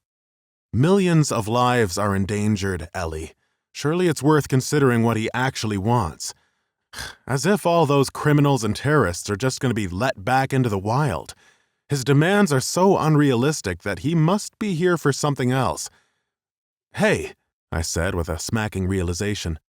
"Frostbite got hacked before the scheduled main release date, didn't it? 100 Kingdoms was rumored to be the target. All hush-hush, right? But most people guessed the hacker was trying to mess with the economic system to their own ends. Maybe this is what he's doing, trying to plant something into the system that would allow him to siphon off a crap ton of money on the down low?" I had only the slapping of my feet against the stone floor as an answer. "Ellie?" I asked nervously, worried again that she'd suddenly left me. Your reasoning seems logical. I too believe his motives are financially driven. Wonder why he doesn't just ask for money like a good old bank holdup. You'd think that— Shall we leave this issue to one side? We are entering the throne room now. Whatever his motivations, time is still of the essence, and we have to stop him no matter what. I stopped dead. No matter what? Even my life? That's not what I meant. I'm just so strained. It's getting harder each minute to stay connected to you. I just want to stay focused. All right. We're both under stress. It's fine. No harm done. Something about Ellie's little outburst felt peculiar to me. She was incredibly intelligent, capable of handling vast amounts of information despite her claiming to be slow right now. She was, after all, an AI. Yet she maybe wasn't used to the actual interactions with people directly on the raw, visceral level we were on, just the artful performance of the NPCs of the game world. The mere fact that she acted oddly around the topic of what Asriel's intentions were was telling, but the why was harder to fathom. I still trusted her, though. Hell, I didn't have much choice. I'd be dead if it wasn't for her. "Any enemies on the move?" I asked. Just the patrols moving in the grounds, She said, her voice returning to her usual cool, calm tone. I've been trying to analyze their routes, but I can find no discernible pattern. Perhaps they are moving randomly in an attempt to throw me off. "Let's hope you can keep up with them then," I said. "So, Are you gonna let me in on this plan of yours? Of course. I've highlighted a new area on your map. Can you see it? It's on the second floor. I toggled my map to show the floor above. Sure enough, a thin section was highlighted by a green bubble. It stretched over a U-bend corridor which could be entered from a set of stairs somewhere from the ground floor. Looks like it's right above us. I let my eye run along the area and saw the corridor lead out into another stretch that was marked as Gallery. There had been a gallery overlooking the throne room, close beside the throne itself. This gallery seemed to hit a dead end and go no farther. I walked farther inside the throne room and turned, looking up to find that very gallery right above me. I think I know what you have planned. Let me try to guess first. Ellie made a tittering laugh. Sure. I searched around for a doorway leading off behind the throne. There were, in fact, 3 routes leading away from the throne. The middle one was likely a passage for the Emperor himself. The other 2, I reckoned, led to the galleries above. I took the one closest to me and found a flight of stairs leading to a U-bend corridor. An arched stained glass window greeted me at the beginning of the next corridor, a scene of 2 swans on a bright lake. A high vaulted ceiling that was crisscrossed with thick connecting wooden beams stretched before me. Suits of armor stood proudly at intervals while statues leered down at me from above, some angelic, others demonic. This transitioned seamlessly to the gallery beyond. The left side was open to allow a view of the throne room. Rows of pews granted seats for a potential audience. It all ended in a solid white wall at the far end. There was no door and no other way in or out other than the entrance from the throne room itself. Running out onto the gallery proper, I had a clear view of the Emperor's chair. Not only that, I had a clear shot. I raised my new crossbow, taking mock aim at an invisible Emperor upon the throne.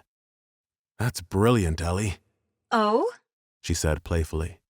"If I shoot one of the guards from up here, hell, the Emperor himself, the NPCs will aggro onto me. The only way for them to reach me is by running through that one corridor.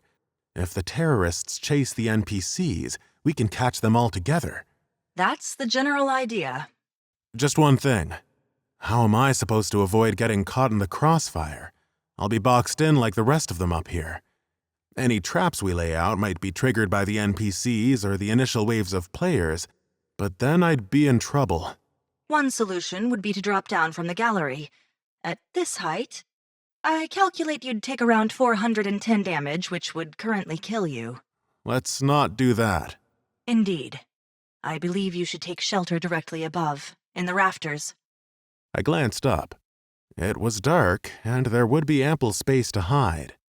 And how do I get up there? The answer to that, as well as getting you better equipped, all lies in the armory. Return to the war room and I'll direct you from there. I stole a moment, picturing the impending carnage, the looks on the players' faces as all shade of hell was dropped, fired, or whacked into them. I smiled. "Ellie, I think this is going to be quite fun." Chapter 15. Ellie guided me through the Spire hallways back to the war room, taking a new turn deeper into the labyrinthine passageways.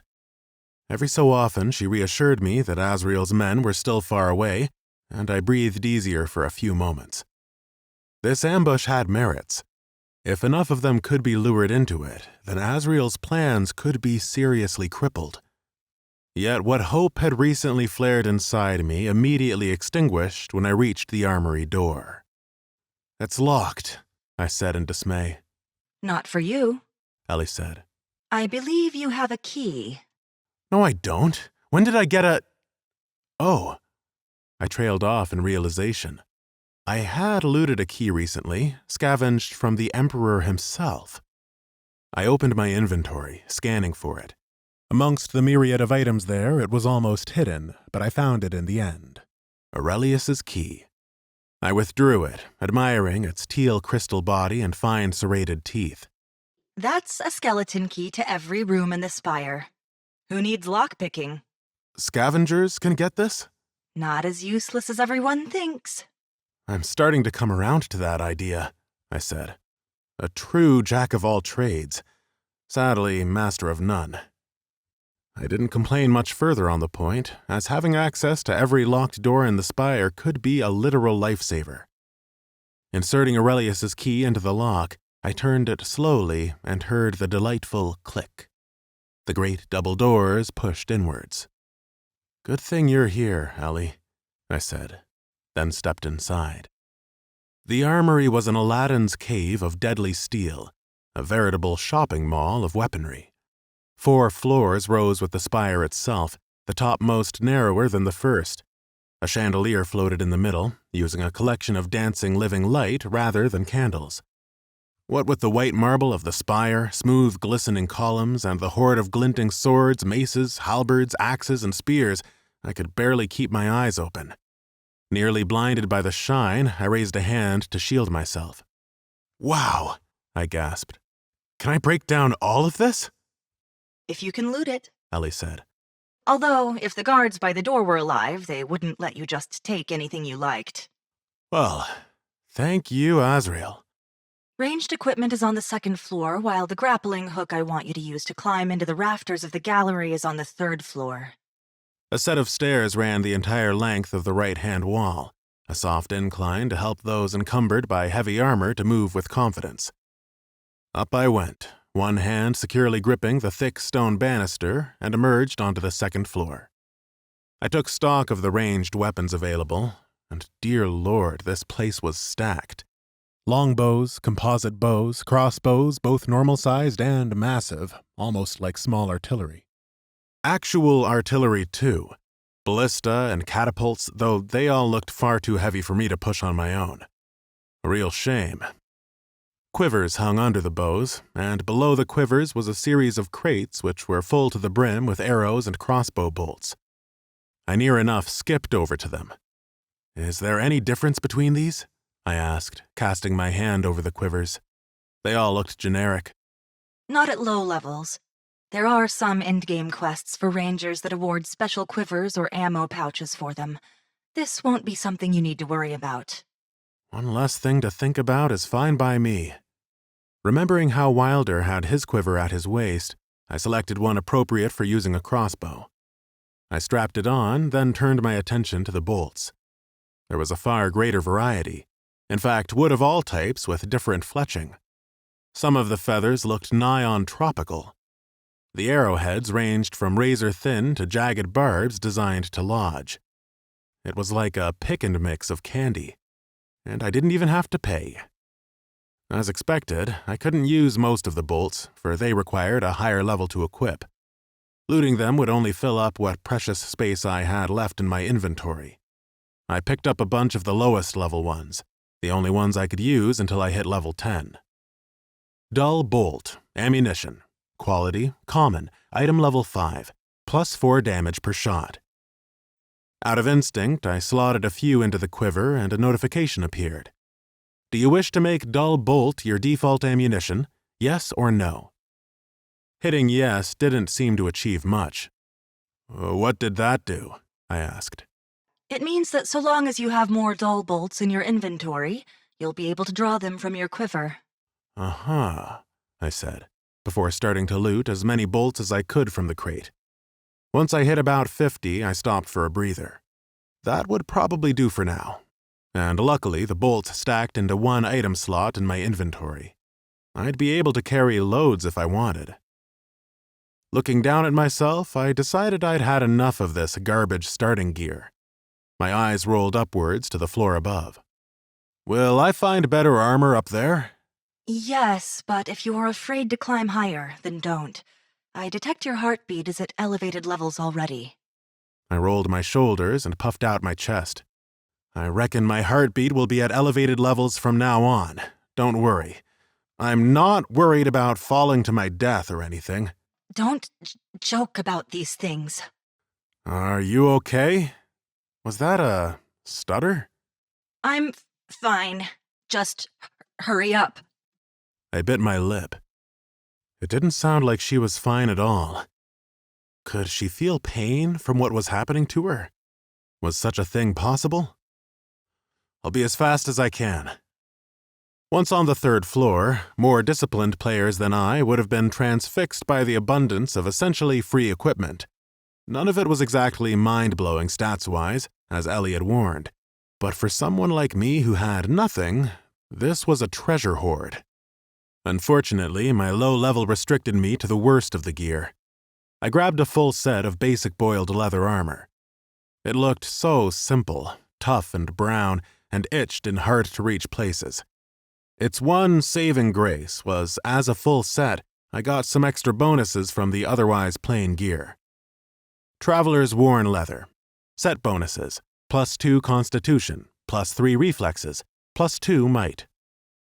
Feeling slightly less squishy and armed with my crossbow and a quiver of bolts, my chances of survival had increased by at least another 0.5%. It was then I felt a pulsing, like a light headache. "Is that you, Ellie?" She didn't answer. "Ellie?" The pulsing continued. As I moved towards the stairs, it ebbed away. Stepping back, it escalated. It was like there was a metal detector in my head. Moving around this floor, the pulse quickened, as though I were drawing nearer to its source, and perhaps I was. It seemed to deepen as I neared the final flight leading to the 4th floor, where rows of crates sat unopened. Too curious to resist, I cracked one open. Nothing. At least nothing to explain why I was feeling this. Inside was just a bunch of grappling hooks with a coiled rope attached. I guess these would be used as siege equipment, and as the guards of the Spire would be on the defensive, the items had been stored. "Is this what you wanted me to pick up?" No answer. I looked at the ceiling again, pleading. When she still held her tongue, I started to worry, and my anxiety was not helped by the continuing thumping in my head. There was one floor left above me. From the markings etched onto the walls leading up to it, glowing in soft blues, I didn't need to have it explained. Whatever was up there was magically based, but more than that. I felt I now understood. Perhaps the touch of the arcane in my class allowed me to sense magical power, a sort of current in the air, pooling above me. But why would a palace armory have such a floor? I felt drawn to the 4th floor, but whether from a sensation that the game was causing or my own obsessive nature to progress, I couldn't say. "I'm just gonna have a quick look," I said to the air. Ellie didn't respond, so I assumed she didn't mind, or that she was mad at me. "Real quick, I promise." Reaching the top of the stairs was disappointing. There were no wizards' staffs nor robes of power. A few warhammers and suits of plate armor etched in enchantments were all that looked of value, and those were probably there for paladins. The NPC guards I'd been looting had mostly all been warriors, except, of course, the elite Imperial Guard, which had contained some paladins and priests. This area was probably for them, but there wasn't much else to see. One oddity that drew my eye was a collection of small, coarse sacks. They reminded me of pouches of tea leaves that you get in those Ponzi artisan cafes. Upon the bags was a symbol, a white snowflake, which I supposed meant frost. Bags of something magical pertaining to elemental powers. Neat. Think it's worth grabbing some of these, Ellie? Again, no response. "Ellie, come on, don't scare me like this." I checked my map. All of the gold representing the terrorists seemed suitably far away. A few of the patrols out on the grounds skirted the entrance to the throne room. Their focus otherwise seemed to be outward, guarding the walls and gatehouse.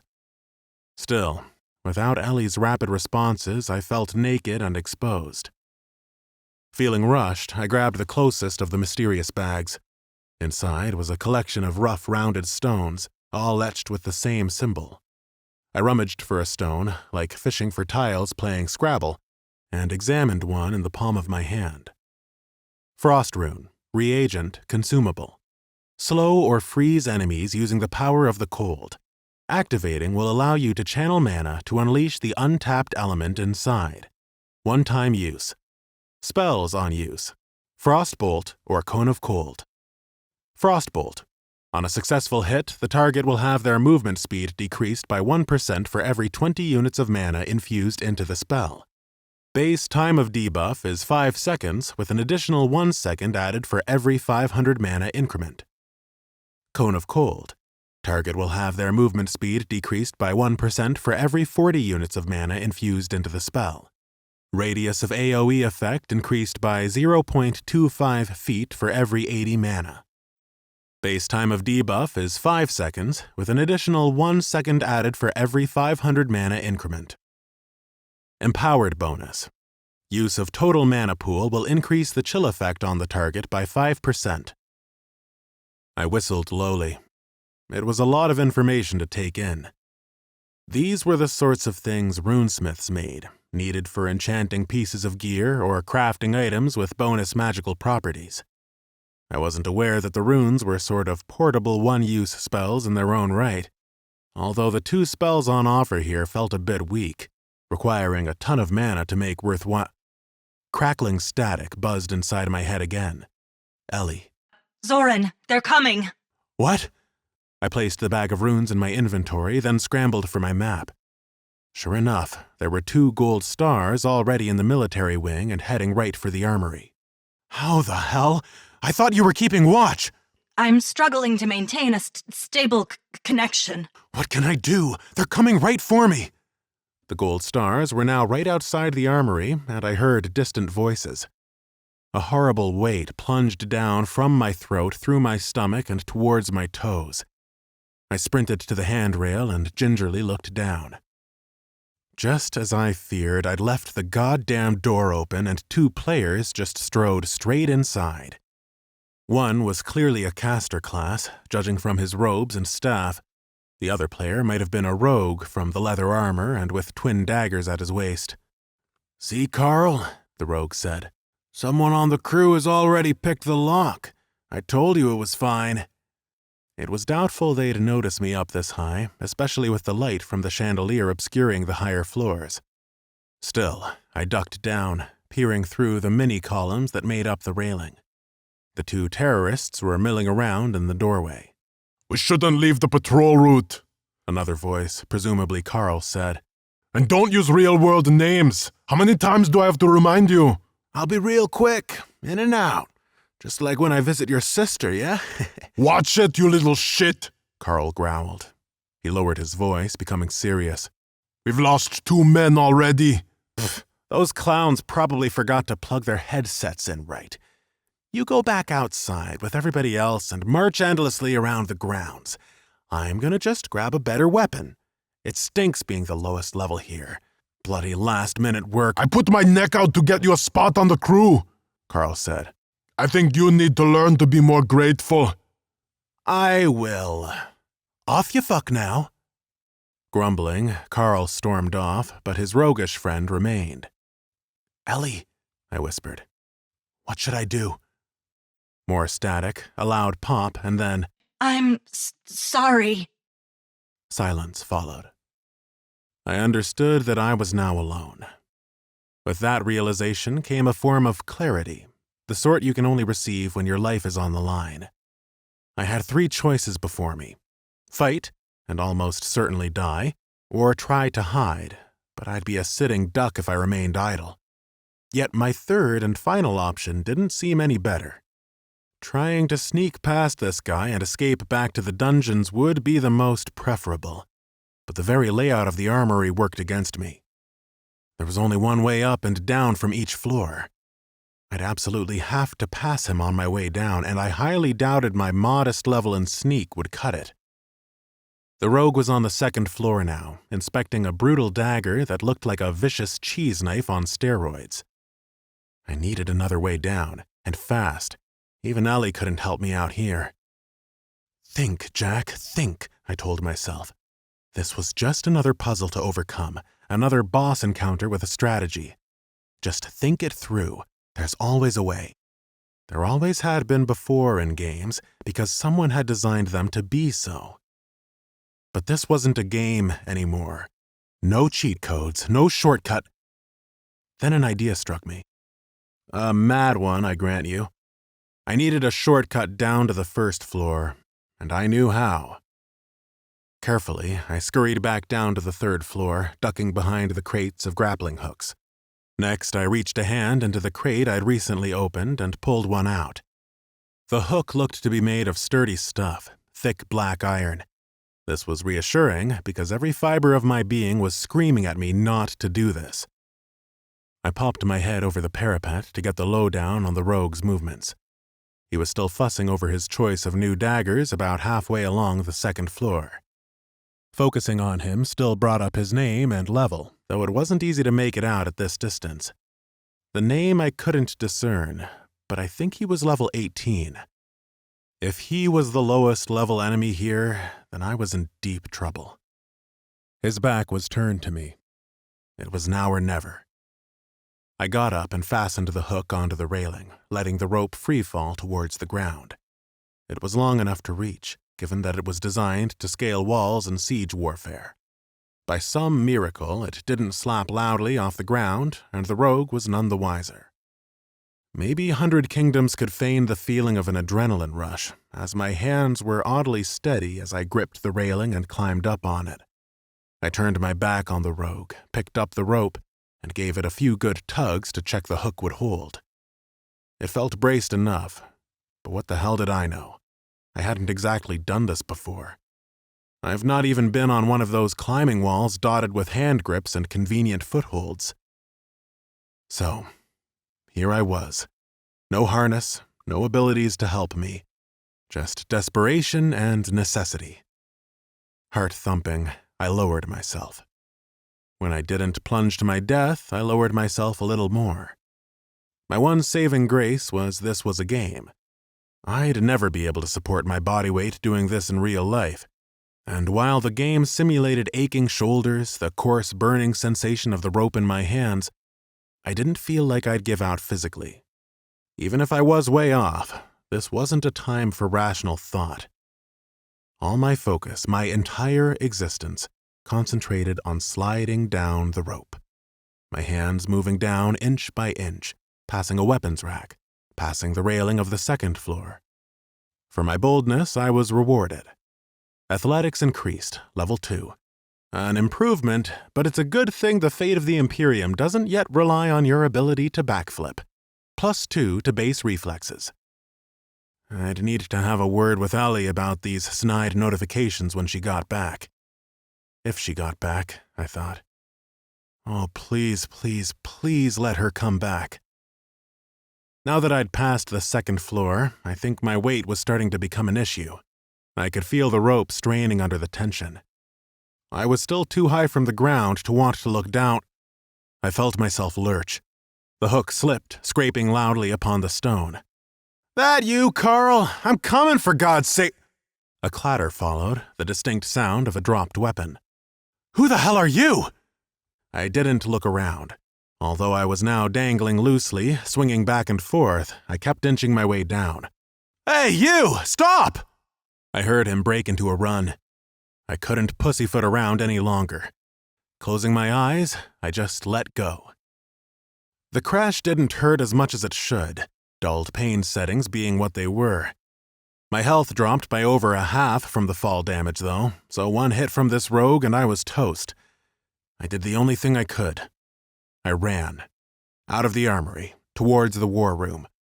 But I wasn't fast enough, and I could hear him closing the gap behind me with ease, likely from a sprint ability. All I knew was I was surely a dead man unless I could somehow keep him off me. Or slow him down?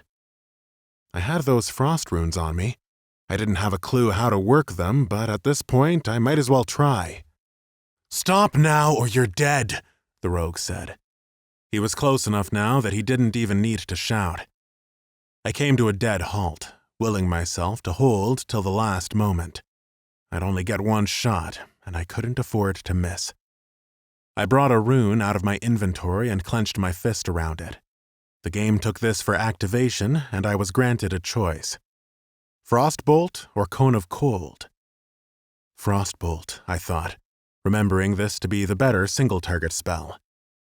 At once, my mana started draining, slowly at first, Then it gained exponential speed. 10, 20, 50, 90 points channeled into the rune. A bitterly cold wind whirled down my arm, gathering in haste around my fist into an enlarging block of ice. I had no idea how to stop the channeling mana nor unleash the spell. When I heard the shrill ring of unsheathing daggers, I turned, knowing my time was up. My pursuer grinned manically and pointed his daggers towards me like pincers on a praying mantis. I did all I could do and took aim. My mana hit 0, all 485 points of it, and an inexorable force pushed my hand open. The frostbolt flew the few feet still between us, hitting the rogue squarely in the chest. Where he'd been about to sink his weapons into my flesh, he now stood blue all over with icicles peeling back from him as though they'd been blown back by a gust of wind. A nice visual effect for the slow debuff, but it wouldn't last. I saw the debuff counter tick down. Winter's Chill, movement speed decreased by 24%. Empowered, movement speed decreased by 5%. Duration, 5 seconds.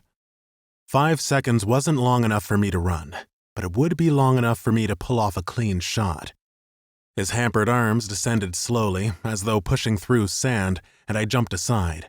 I unslung my crossbow, loaded a bolt, and fired. He turned, taking another pained swipe at me. Dodging easily, I readied another bolt, stepping into point-blank range, and shot him through the head. A notification flashed, announcing a deadly critical hit. I quickly primed another bolt, lamenting my lack of mana to use Desperate Shot, but it didn't matter. Shanksy, Rogue, level 14, dies. 115 experience. Gore sprayed onto the wall. Shanksy's cold body collapsed. His new daggers unbloodied on their first outing. I looted him and found a new belt which I couldn't yet use. Scavenging him, I gained some cloth, as well as a vial containing a green liquid.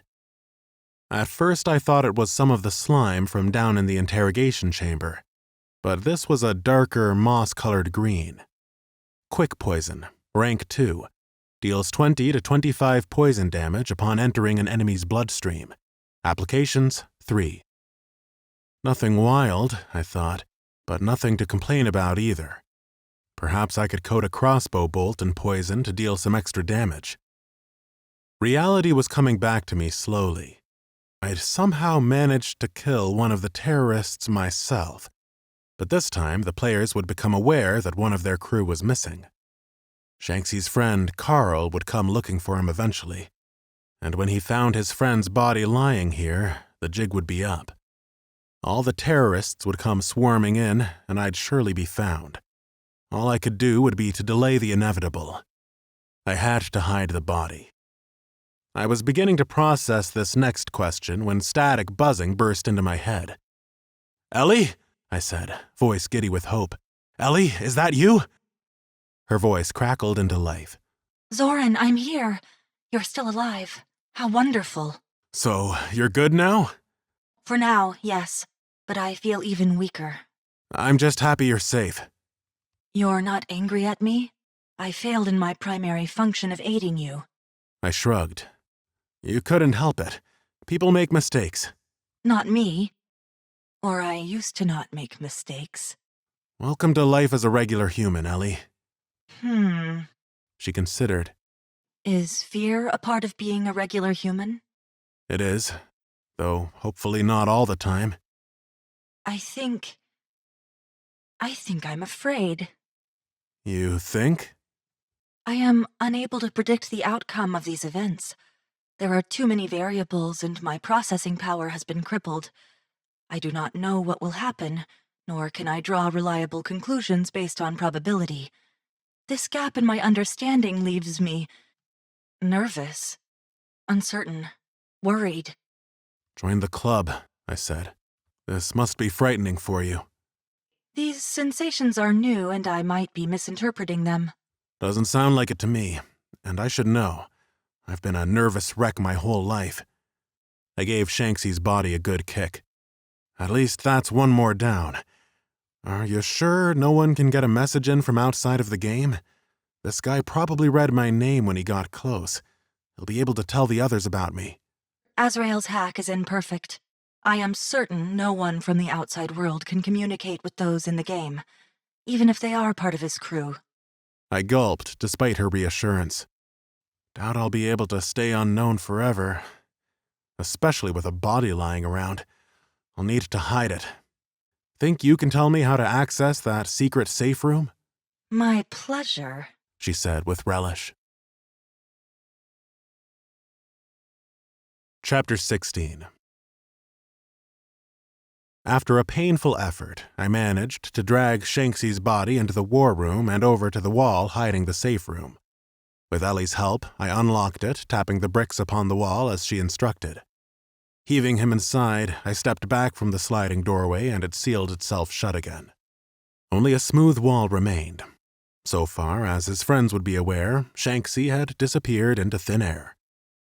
That should buy us some time, I said. But not too long. If we're going to plan an ambush, we best get going. What's the time anyway? I added absent-mindedly.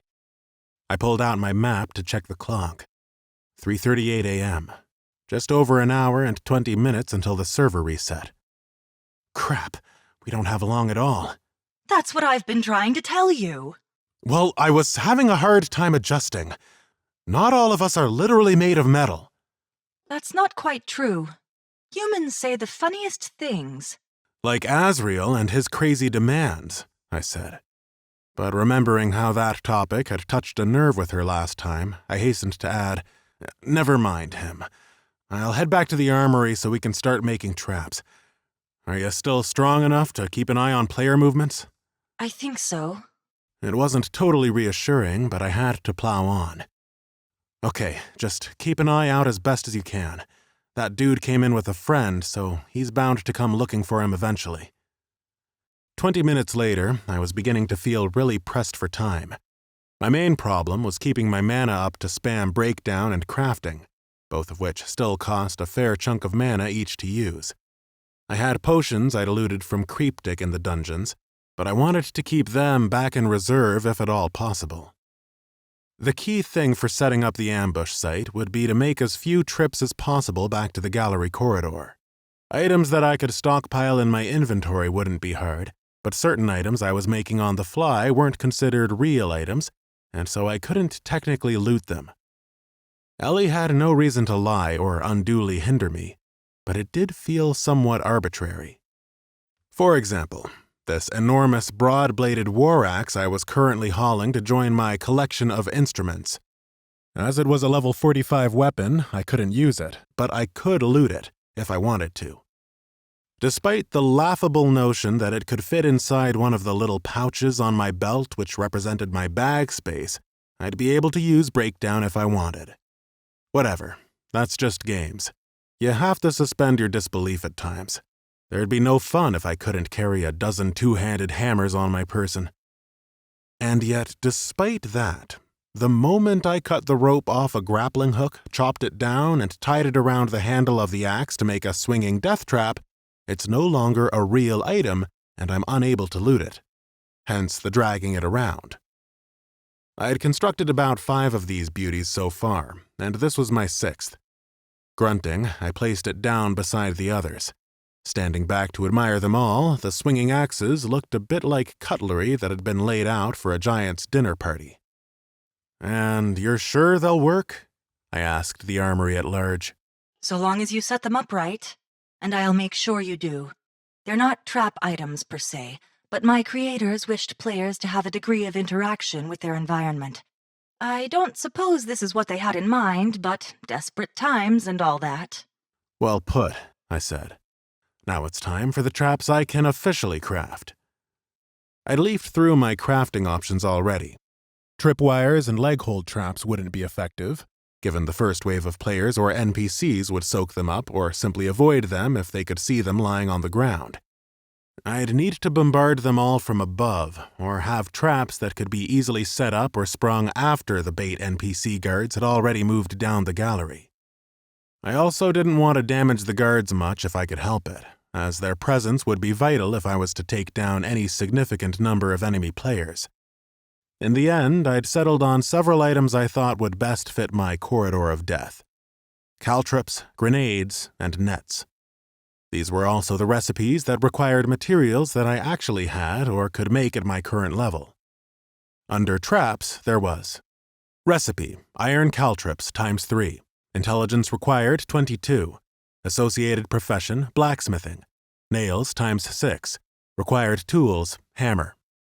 Under engineering, I could make recipe, basic grenade, intelligence required 28, associated profession, engineering, gunpowder times 1, steel ore times 4, required tools, hammer, blowtorch.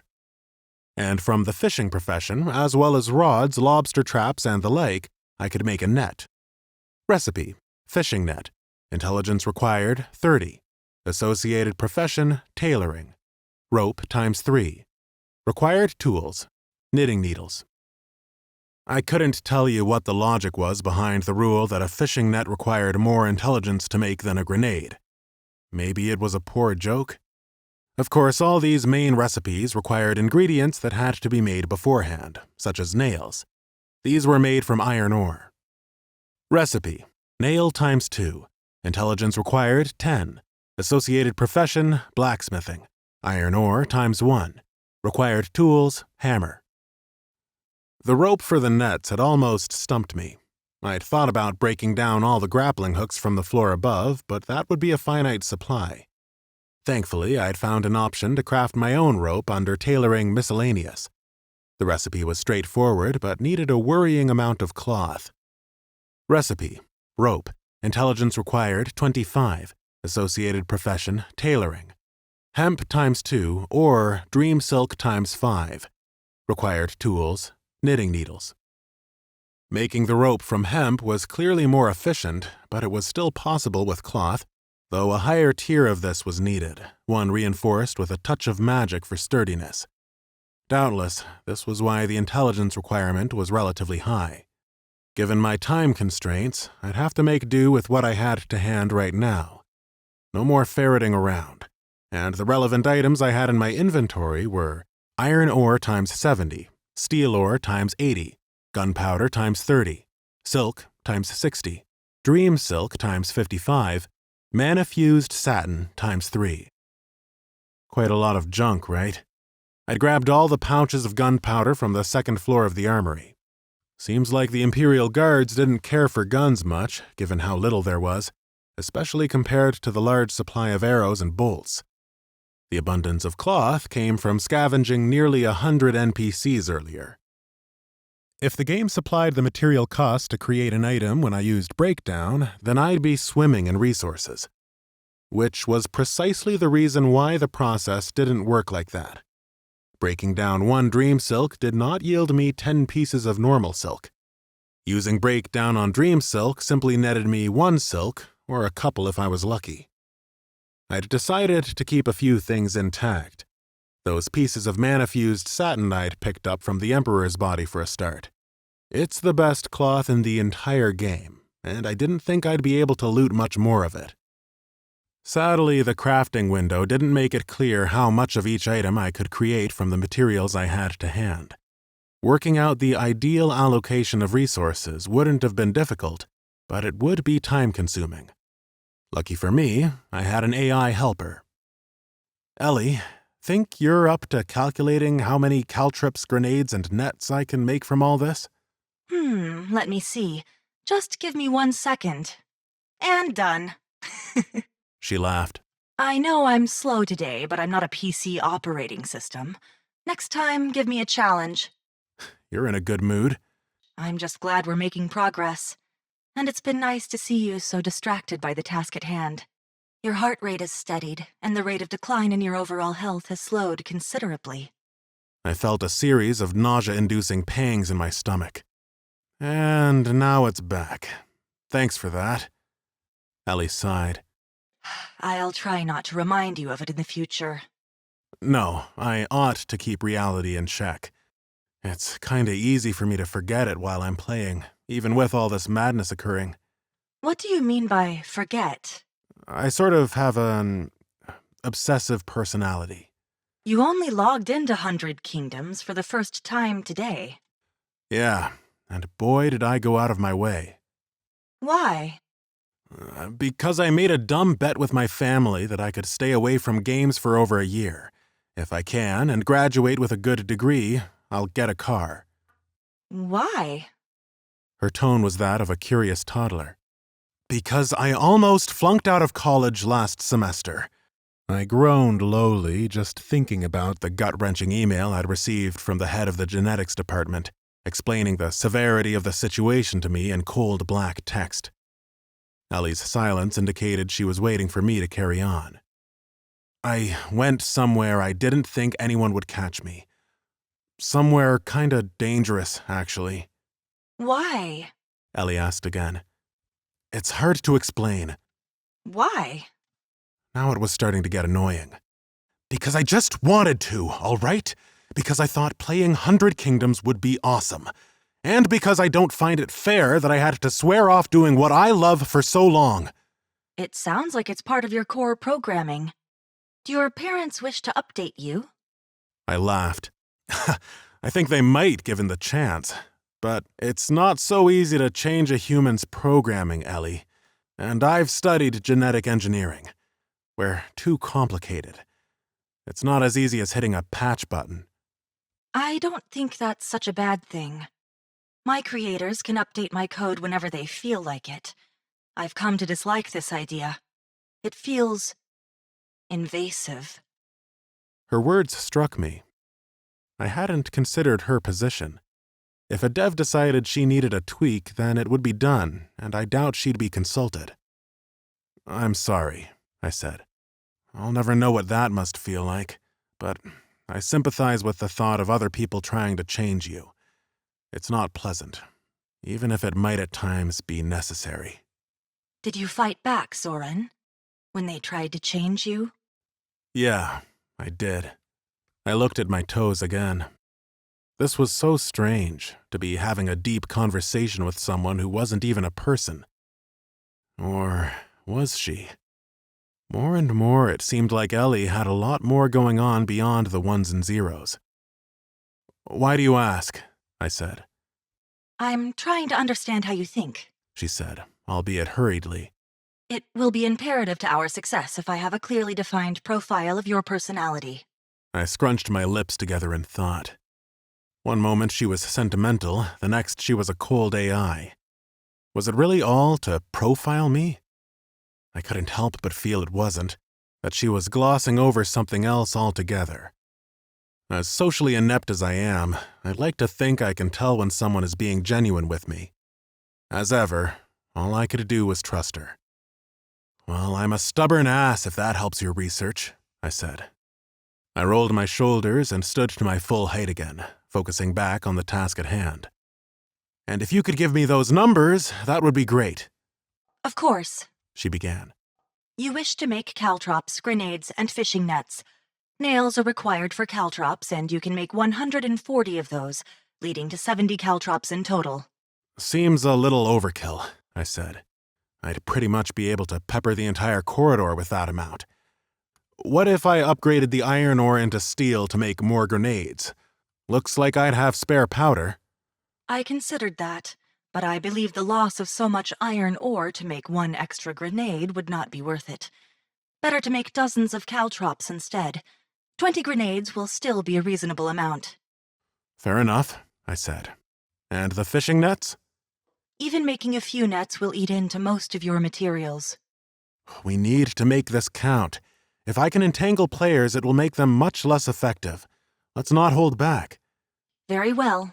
In that case, if you take 50 pieces of your silk and craft them up to make dream silk, you'll be able to make 12 pieces of rope and then 4 nets. It was hardly an arsenal, but I had a few more ideas up my sleeve, and I'd have to make do with what I had. I was, after all, a scavenger. Time to craft, I said. I started by making the component pieces, the nails and rope. The nails came first. Shortly after beginning, the game seemed to sense that I was planning on a major spree of crafting and saved up all the notifications until I ran out of mana. Success. Nails level 1 times 20 created. Plus 150 crafting experience. Plus 130 blacksmithing experience. Blacksmithing increased. Rank 2. I necked a mana swirl potion, restoring my mana, and got going working on more nails. Success. Nails level 1 times 20 created, plus 150 crafting experience, plus 130 blacksmithing experience. I couldn't swig another mana potion this time, for I had to wait a full minute until the potions came off a cooldown. Couldn't have mages replenishing their mana in combat every few seconds. I was beginning to worry about how much time I'd be left with. It would take me about 3.5 minutes to fully regen my mana. I checked the clock. 4:32 a.m. Less than half an hour until the reset. I'm not going to make it in time, Ellie. My mind was racing.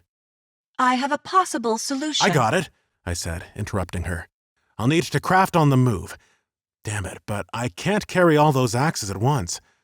I slapped my hand against the side of my head. Would have been smarter to assemble these on site. Crap. Hold on. I had regenerated enough mana to craft once more and chose to make a rope out of the dream silk. Success. Rope level 1 created. Plus 8 crafting experience. Plus 13 tailoring experience. Using this, I lashed all 6 of my swinging axes together into one devastating chopping device with 3 axe blades facing outwards on either side. Taking them apart may have meant carrying the cut rope anyway, and I didn't want to risk using much more. I'd only be able to make 3 fishing nets now, but so be it. At least I'll only need to make 1 trip with this, I said. All right, we're off, Ellie. I bent low, throwing the end of the main rope over my shoulder, and then rose, looking like a bodybuilder pulling on a monster truck tire. Dragging the swinging axes across the stone floor caused an unearthly screeching, but I didn't care. I needed every last advantage I could get, and in about 25 minutes, the entire ground floor of the Spire would be crawling with enemies anyway. I managed to get the swinging axe all the way to the war room by the time I could craft the next batch. Success. Nails level 1 times 20 created. Plus 150 crafting experience. Plus 130 blacksmithing experience. Blacksmithing increased. Rank 3. Mercifully, I could now drink another potion, bringing my mana back to full. Seeing as I had 80 nails, I thought it might be time to move on to some actual damaging caltrips. Draining my mana yet again, my first traps entered my bags. Success. Iron caltrips level 8 times 30 created. Plus 383 crafting experience. Plus 340 blacksmithing experience. Iron caltrips, item level 8. Scatter spikes upon the ground to catch unwitting enemies. Damage, 50 to 55 piercing. Applications, 15 out of 15. It appeared each caltrip would cause damage 15 times and then presumably stop working. If I could cause enough of a panicked crush in the ambush, then the players might trip up over themselves, falling upon the traps multiple times. Or I could help them along with falling over. An idea struck me. While I was so close to the dungeons, I might as well try. Abandoning my swinging axe, I made for the stairwell leading down to the dungeons. Zoran, what are you doing? Turn around. I've just had an idea, I said. Don't worry, it's a good one. Is it worth risking running out of time? Yes. What else was I going to say? At the bottom of the stairs, I was sure to leap across to the safety of the dark slabs of stone. The feat felt a lot easier now, perhaps due to the increase in my athletics level. By the time I reached the torture chamber, I'd crafted another 2 batches of nails. Success! Nails level 1 times 20 created, plus 150 crafting experience, plus 130 blacksmithing experience. Blacksmithing increased, rank 4. You have just under 20 minutes, Ellie said, clearly anxious. I burst into Creeptic's lair, only to find that the NPC himself had despawned. He'd be back soon enough, but it wasn't the chief interrogator I was looking for. It was his cauldron of slime and the many empty potion vials found in his chamber. Remember how easily I slipped on this stuff? I said as I dipped a large empty vial into the vat. Oh! Ellie said, with understanding blooming in her voice. How did I not think of this? Chalk it up to human creativity and ingenuity, thinking outside the box, blue sky thinking, all that bullcrap. After I'd filled my 8th large vial, I saw my mana had regenerated again. Switching back to crafting, I used up the last of the iron ore, leaving me with 80 nails in total. I was now running low on mana potions and hurled my last one back, choking down the vile taste of overripe banana. Why hadn't the beta testers complained enough about the tastes to get them changed? I could only hope higher-level potions tasted like caramel. I was about to go ahead and craft caltrips another 10 times to make 30 in total, but I hesitated. I would still have gunpowder pouches left and little else to do with them. Shrapnel bombs. The thought entered my mind, did a perverse twirl, then left with a wink. I'd have to check the corridor again to see if my new idea would pan out, so for now, I moved on to making the grenades. Success. Basic grenade level 12 times 10, plus 158 crafting experience, plus 460 engineering experience. Engineering increased, rank 2. Engineering increased, rank 3. Basic grenade, item level 12, explodes upon impact, damage 100 to 110 fire. Radius 10 feet. Cooldown 5 seconds. Under 15 minutes now. Ellie said. Enemy players in the grounds are beginning to form up for an attack. 8 vials of slime will do then, I said. And off I went, making my way back to the war room and polishing off the next batch of grenades as I did so. I caught the notification flash that my engineering had increased to rank 4. Like the other profession rank-ups, I'd yet to receive any tangible benefit, and that irked me. When the hell will the profession ranks mean something? Rank 5. What do you expect? You're still essentially a novice. I grumbled, but at least my inventory was looking a lot more prepared for battle now. Picking up the swinging axe, I hurried as quickly as I could to the throne room, feeling myself work up a sweat from hauling it. As I neared the stairs behind the throne that led to my corridor of doom, a pleasant notification lit up. Endurance unlocked, level 1. First day in the gym, rookie? Best keep the dream of benching 150 pounds a distant one. +1 might. Every little bit helps, eh? I wheezed, reaching the top of the U-bend stairs and staring straight down the gallery corridor. Less than 10 minutes remained. About 20 players have assembled out in the grounds, Ellie said. I groaned, readjusting the rope which was digging into my shoulder. Despite myself, I grinned. Then let's prep them a painful welcome party. Chapter 17. With 30 seconds to spare, I dropped down from the rafters, crouched low behind the viewing deck of the gallery, and loaded my crossbow. My grappling hook hung from the rafters down beside me, ready to climb when the time came. Everything was in place. The 6-bladed axe was hoisted to the optimum point as directed by Ellie, waiting for me to set it loose. I'd even taken my chisel to the necks of the overhanging statues, leaving them ready to break and fall at the slightest provocation. The 20 grenades, 30 caltrips, and 3 fishing nets that I'd hastily made after setting the other traps up now sat in my inventory ready for deployment. I had the frost ones, too. 14 left in the pouch I'd swiped earlier. I'll be with you, Zoran, Ellie said, her voice low and steady. There wasn't much she could do for me in direct combat, but I felt comforted by her words and company all the same. Now that it came to it, I was beginning to feel sick. All the rush of preparing for the fight had expelled the looming reality of it from my mind. I closed my eyes, drawing in deep breaths. I'd survived so far. I'd killed one of the terrorists myself already. So long as Azrael or his high-level henchmen didn't all come rushing down, I had a chance. A slim one. A distant one. Ellie, if I don't make it through this, can you tell my parrot— NPCs respawning now. I snapped my eyes open. Peering over my self-imposed parapet, I saw the miraculous sight of dozens of NPC guards, the Imperial Guard, and the Emperor himself pop into life. Soon, the whole throne room was awash in guards once more. I ducked back down and pulled open my map. Out in the grounds, the golden markers upon the walls were darting around, likely fighting the guards that had just respawned. A core group of 20 players was systematically sweeping the grounds leading up to the entrance. I toggled up each level of the spire and saw smaller bands of golden markers huddled in tight knots, evidently working together to flush out resistance up there. At the very top of the spire, the lone marker of Azrael remained where he was. A blessing. Shall I shoot the Emperor now? Hold on. We should wait until all the players tasked to clear the throne room are almost inside. That way they'll see the guards running and give chase. Oh God, I said, feeling bile rise in my throat. Why did the devs allow us to feel so crappy in here? Just think of the elation when you win. Think of that, Sauron. Think of all the experience and levels and loot. I glanced at my experience bar. Experience, 2,455 out of 4,680. I'd blow into level 9 for sure, and God knows how high if I made it. Appealing to my gaming side?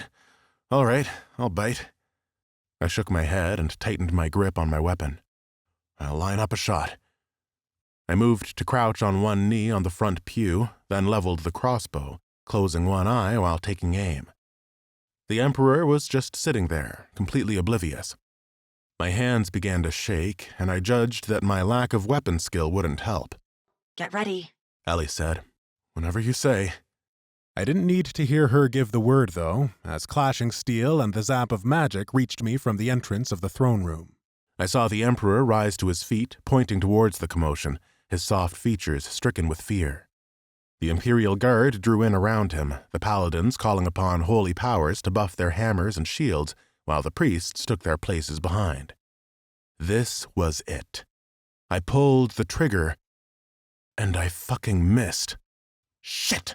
I hissed, scrambling for another bolt. My shaking hand dropped 2 more before I managed to secure a third. Hurry, Ellie said.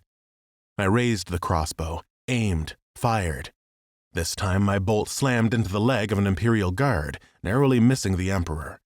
Both he and his elite troops ducked down, the paladins moving to shield him with their own bodies. A priest started gesticulating wildly at my location. "Above, noble warriors!" the white-bearded sage cried. A few guards started to move, but not enough to cause the flood we wanted. With the paladins tightly surrounding the Emperor, however, I'd never get a shot in now. The priest was still bouncing wildly, so I turned my next shot on him. This time, I hit home, and the clean strike against a target who vastly outleveled me seemed to be enough to bump up my skill. Crossbow skill increased, level 2. You actually hit something? Was it the size of a barnyard door? Yep, thought so. Down below, the priest was making a fine performance out of being hit in the chest, staggering backwards, arms windmilling dramatically, even though it had done about as much damage as stabbing a rhino with a toothpick. Slamming his staff upon the floor, the priest bellowed, "To arms! There are assassins above! They mean to harm your Emperor! Purge them from this place!" That seemed to do it. The trickle of guards heading my way soon became a flood. Most of the Imperial Guard continued to shield the Emperor as they made their way to a central doorway behind the throne, presumably leading to what they thought would be safety. My zealous friend remained with the regular NPCs, clearly fixated on me from the shot he'd taken. All were funneling towards the desired stairway, slowing only at the bottleneck of the solitary doorway. we'll need to work on that aim. Time to climb. Ellie said. But I was already on it, leaping off the pew and clambering up the rope. You've got over 50 guards heading this way now. The players have polished off the NPCs at the entrance. Now they're yelling at each other about the remaining ones. They think the guards are retreating in fear. Whatever gets them up here, I said, grabbing the coarse beam above. I pulled myself up and then the rope after me. I popped the grappling hook in my inventory, not planning on jumping down into the fray if I could help it. I'd had just enough time to get my bearings when the lead guards came charging around the bend and past the stained glass window. A steady stream of them ran up the corridor, 3 abreast, their blue-tinted steel dazzling like a river caught in the morning sun. Carefully, very carefully, I stood upon my beam. The NPCs were still on their aggro path with the single-minded focus of mobs giving chase. Eyes fixed ahead, they didn't look up. I started shuffling along the ledge back towards the stained glass window, flanking the guards and heading for where my swinging axe rested. The guards and I crossed paths, them below and I above. I dropped caltrops the moment the last boot pounded by. Pretending they were ninja throwing stars, I launched them freeform across the corridor. With my last 3 caltrops, I had a spark of inspiration. I still had the quick poison I'd scavenged from the rogue Shanksy. Poisons were often applied to weapons in-game, notably daggers for extra roguish damage. Taking the vial of poison out, I yanked its cork off with my teeth, careful not to let any enter my mouth. Then I tried pouring the contents over the caltrops. Focusing on the traps, it seemed to work. Poisoned iron caltrops, item level 8. Scatter spikes upon the ground to catch unwitting enemies. Damage, 50 to 55 piercing. Applications, 15 out of 15. Bonus effect, quick poison. Rank, 2. 20 to 25 poison damage per hit. The best part of this was the caltrops would apply damage up to 15 times. Had I coated my crossbow bolts in the poison, I'd have got 3 poison shots out of it. With the poison on 3 caltrops, I had spread the extra damage so that it could be applied up to 45 times. Sometimes I amaze even myself. Proudly, I dispersed the poison caltrops and surveyed my handiwork. The white floor looked like it had sprouted iron stubble. Players incoming, Ellie informed me. I hastened to the rim of the rafters, where an eagle head statue helped to hide me from view. Now, near the middle of the hallway, my 6-bladed axe was only a few beams away, but it lay out on the middle of the rung, and I'd surely be seen standing there. The NPCs might not have the wherewithal to look up, but the players would, or they'd see me in their peripherals. What I needed now was the cover of a brawl. At the far end of the gallery, the NPCs had halted, hitting a dead end. In a confused mass, they started to turn around, weapons lowered, shoulders slumped, their aggro lost. Then the players arrived. A stocky dwarf led the pack, a shaman by the looks of the totem pole upon his back.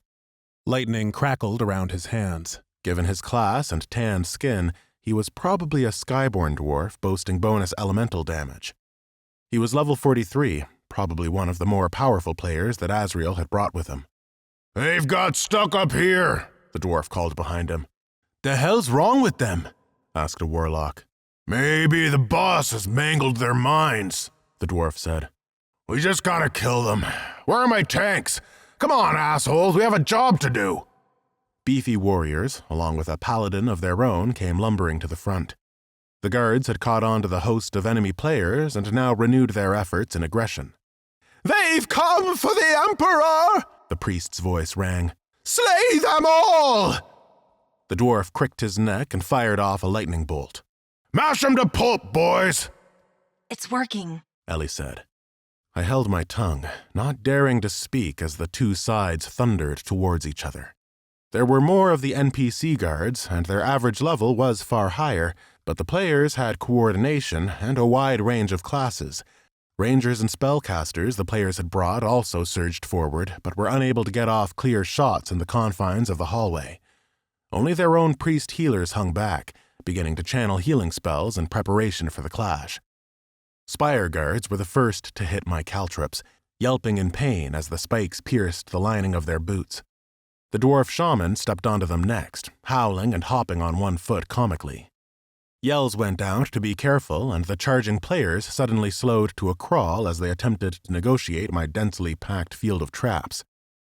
The NPCs didn't seem to have the same compulsion to avoid pain, continuing to run at full tilt to crash into the front players at full momentum. Damage notifications flooded in from the caltrops. Pistols banged and spells flared and ricocheted off the walls, including all manner of flames, frost, shadow bolts, and violet energy. A firework display happening in a rectangular box. The first kill appeared for my viewing pleasure. Spire Guard, level 45 dies, 135 assisted experience.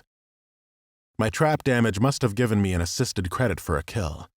I chucked down 2 of my nets, getting the players and guards nice and frustrated and clumped together. Time to let this axe loose. With all the chaos below, I felt more confident in moving unseen above the battle. Making straight for my deadly contraption, I pushed it off, letting gravity do its magic. Tied securely to a central beam, the 6-bladed axe descended, picking up speed until momentum carried it upwards, cutting through the fray like a razor-edged golf swing. I didn't see any damage notifications, for I supposed it wasn't my weapon technically, but damn was it effective. Those who weren't maimed scattered instead, diving out of the way and sowing yet more confusion into the skirmish. Once the axe reached the top of its swing, it came back for seconds, a perfect pendulum of doom. Any semblance of formation from the players broke down entirely, and the Spire guards broke free, making for the softer healers at the back. Healers draw the most aggro in these sorts of games after tanks, so it was no surprise.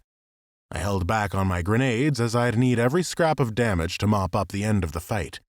Yet there was no need to hold back on the slime. Pulling out 4 of the large vials of the bright green goo, I hurled them down to smash upon the floor beneath the combatants' feet. Glass shattered, sending the slime in all directions. The effect was immediate. If footing had been hard to find before, it was a nightmare now. Players and guards slid, stumbled, and fell, hitting each other and landing upon my caltrops multiple times.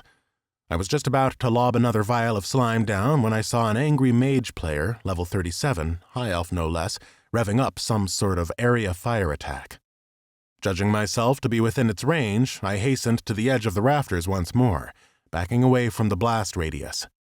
The mage's snide elfish features contorted as he completed his incantation, then cast his hands outwards, unleashing his spell. A dozen guards were engulfed in the flames, including a few players on the outer edges of its radius. But it also touched the slime. At once, the slime ignited, burning white-hot and exploding upwards like lava. Those not hit or killed by the mage's attack were caught in the slime fire, or badly burned from the molten chunks of goo raining down on them. My nostrils filled with the smell of burning cloth and hair. The nets were incinerated along with the rope securing my pendulum axe, sending the weapon crashing down for one last round of damage. To cap it off, my caltrops had gained fresh life from the blast, blown around the confined corridor in a storm of hot iron. One even hit me where I was skulking above, wiping over 100 of my precious health points away, a third in one hit. It hardly mattered, for the kill assist notifications were piling up so fast, the game collated what it could together. Spire Guard, level 45 dies times 18, 2,430 assisted experience. Level up. You have reached level 9. Plus 3 attribute points, plus 45 health, plus 45 mana. The level up restored my health and mana to full. Bucky 666, Shaman, level 43 dies, 260 experience. Domtron, Warlock, level 31 dies, 200 experience. Kills from the Inferno kept coming. I had no idea quite what had just happened or why the slime had reacted the way it did to fire, but I wasn't about to complain, nor did I have time to contemplate it. The fighting raged on. My friend, the elite NPC priest of the Imperial Guard, was out of mana now, reduced to shouting religious dogma at his allies by way of encouragement. The surviving players, on the other hand, were bolstered by their own healers, while the guard's health moved in only one direction. I'd need to take those priest players out. Fast. Hopping from beam to beam back to the entrance, I took advantage of the weakened statue heads I'd set up and sent lumps of marble crashing down upon unwitting foes. Ahead, huddled before the swan-stained glass window, the 3 priest players threw out heals while a warrior tanked 2 guards who were attempting to attack the softer cloth wearers. The warrior used some roaring ability, throwing back his head like a lion. That's when he saw me. Knowing I had one good shot, I threw down one of my nets in the hopes of keeping the group close together. It only proved a mild inconvenience for the players, as the warrior started to hack through the rope with ease. But for the moment, they were contained. I sent a vial of slime to shatter between the players, then followed this with a grenade. The explosion was just as impressive as before, with both the grenade's fire and the white-hot slime dishing out damage. The stained glass window blew outwards, letting a cold wind rush in from the world beyond. Strands of burning rope singed into black ash. My targets spluttered and coughed, bewildered by the ambush. None of them could react to the marble staghead I sent to break across one priest's back, sending him crumpling onto his stomach. Another healer was at deathly low health. With my grenades on a short cooldown, I loaded a bolt and activated Desperate Shot. Being directly above my target, I managed to land a hit, despite the accuracy debuff of the ability. Will heal for loots. Priest, level 29, dies. 190 experience. My cover was blown at this point. The warrior was pointing right at me, trying to rise to his feet while the 2 weakened NPC guards wailed on him with impunity. I dropped another grenade on them all, killing the weakened guards and another one of the priests. The warrior and surviving healer started running towards their comrades in the middle of the corridor, where the main skirmish continued, albeit with thinned numbers. You're doing so well, Ellie said. Get 'em! We're in the end game now, I said. Time to hit them with everything. I dropped 2 more vials of slime by the exit, then began leaping from beam to beam back up the corridor, throwing grenades each time they were off cooldown. Athletics increased, level 3. Good work stretching those legs. Next time you won't need to warm up. +1 to base constitution, +1 to base reflexes. Each jump after this upgrade felt smoother, and my balance easier to find. With feline grace, I landed at my desired destination, pulled out the blowtorch tool from my inventory, flicked it on, and lowered the rune-empowered flame towards the upturned end of the piece of rope I'd nailed down. Having lashed my pendulum of doom together, I'd been left with 2 spare pieces of rope that could not be made into a fishing net on their own. I found a use for them. This was it. One was set up here, and an identical rope-to-bomb trap was set up near the stairs. Did I mention that I'd tested whether I could place pouches of gunpowder stuffed full of spare nails inside the empty cavities of the suits of armor? Well, I'd discovered I could do that. Sparking fire sputtered nicely along my cobbled-together fuse, disappearing inside the steel chest of the Hollow Knight. The bang was incredible. The screaming, even worse. Flames and scorching shards sprayed outwards, burning and cutting as they spread. Kill notifications nearly overflowed, toppling over each other. Level up. You have reached level 10, +3 attribute points, +50 health, +50 mana. Unlocked. Class specialization choice. Unlocked. Tinkering. Rank 1. I forced myself to look away from the details. Kill notifications were still flying in, and there were still enemies left to vanquish. Anticipating they would retreat soon, I was already on my way back to the only exit where I had placed a final set of nail bombs. Virtually all the NPCs were dead now, and the 5 remaining players sensed they were under siege from a third entity, if not knowing who or where they were from. The healer I'd chased from the window lay dead, as was the warrior, leaving the terrorists without a healer or a tank. Not wanting to stick around and fight much longer without support, the remaining damage-dealing players polished off the last remaining guards and turned tail. With haste, I set fire to the fuse of my second nail bomb, but the players would probably be safely back in the stairwell before it went off. I couldn't let that happen. With a sudden surge of daring, I brought out my grappling hook, bit the teeth of the metal into the wood, and slid myself down so as to hang behind their retreating backs. I grasped onto the rope with one hand and drew out a frost rune with the other. Activating it, I was greeted with the same choice of options: Frostbolt or Cone of Cold. I had an inkling as to how this worked, and a practical experiment seemed in order. This time I selected Cone of Cold. Mana started to channel into the spell as before, draining exponentially. Due to the level-ups in the fight, I had nearly 600 mana. I cut the flow this time, pouring 530 mana into the spell, leaving myself just enough for a desperate shot if needed, then let go. A cone of icy wind billowed from my open palm, reaching 7 feet in range, enough to catch all the players and slap them with a slow debuff. Winter's Chill, movement speed decreased by 13%, duration 5 seconds. It had less of an effect than when I'd slowed that rogue, but I was using it over a wider area, so it made sense that the debuff would be weaker to compensate. I scrambled back up to the rafters just in time to save myself from the exploding nail bomb and casually tossed another grenade into the mix.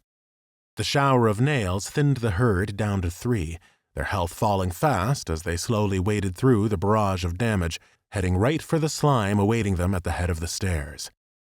Feeling cocky, I slid back down the grappling hook, landing on the floor in a crouch. 2 players fell victim to the slime itself, falling flat on their faces.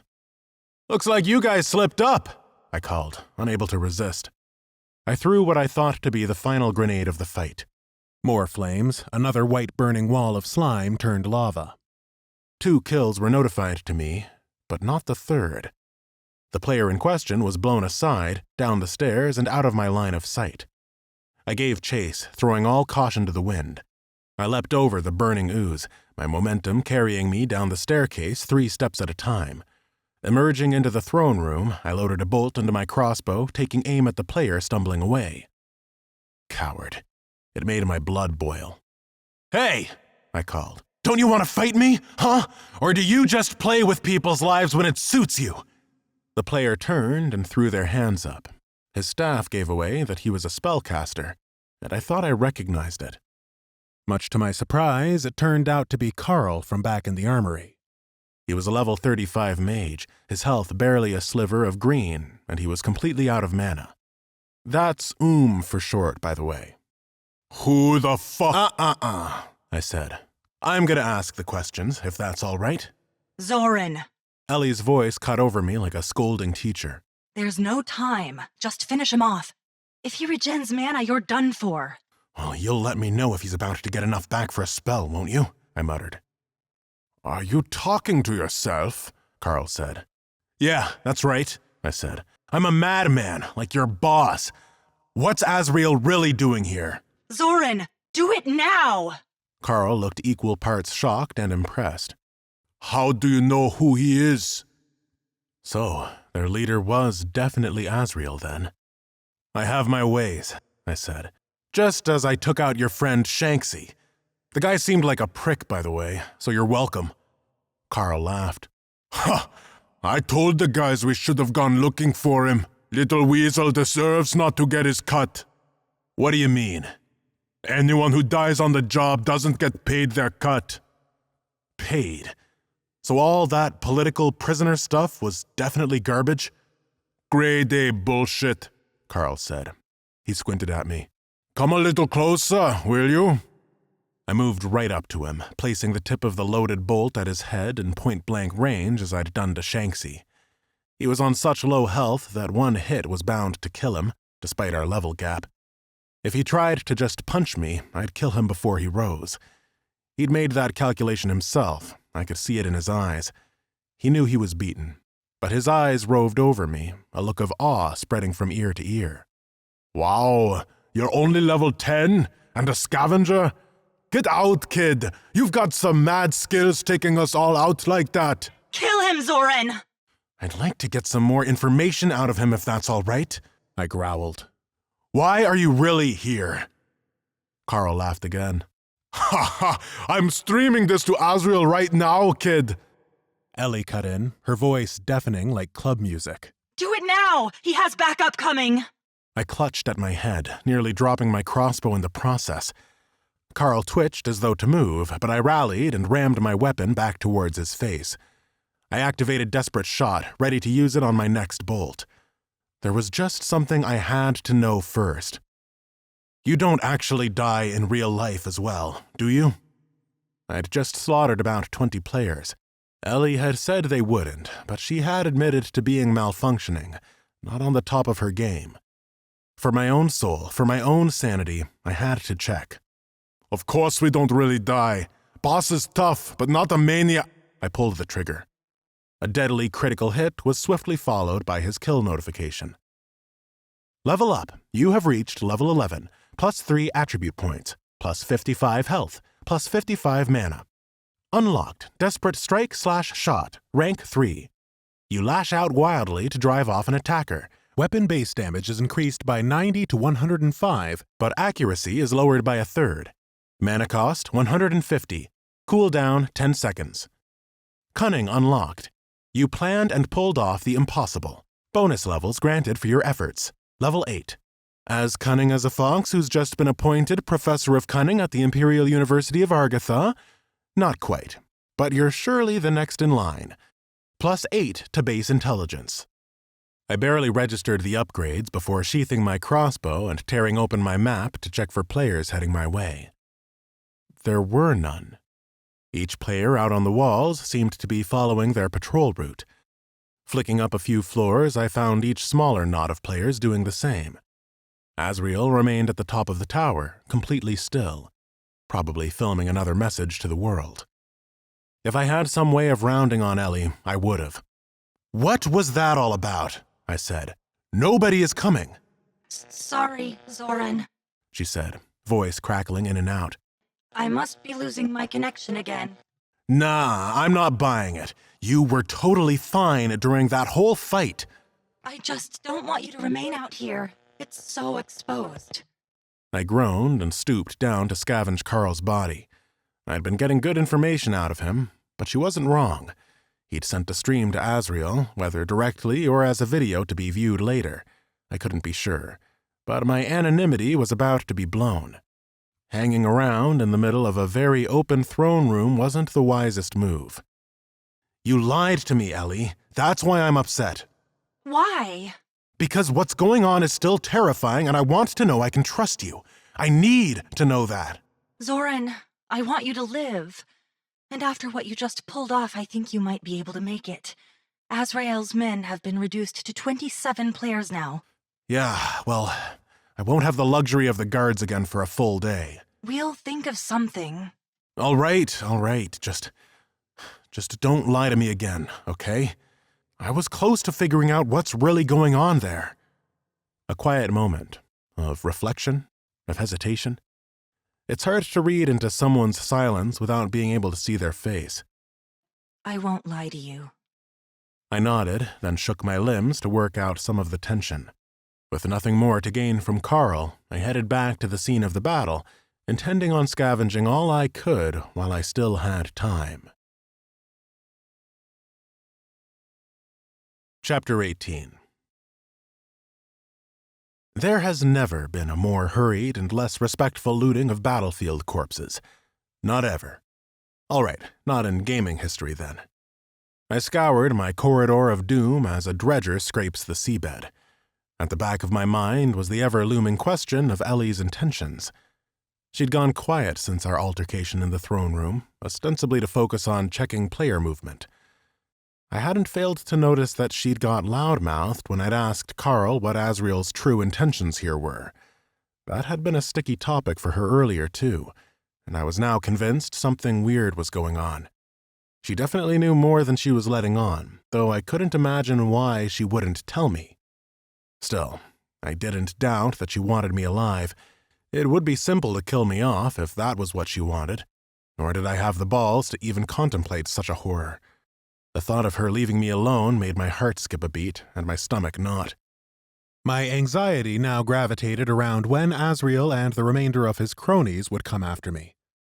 Shanksy had been one man, and a late addition to the crew by the sound of things. Carl's message aside, 20 missing players would hardly go unnoticed.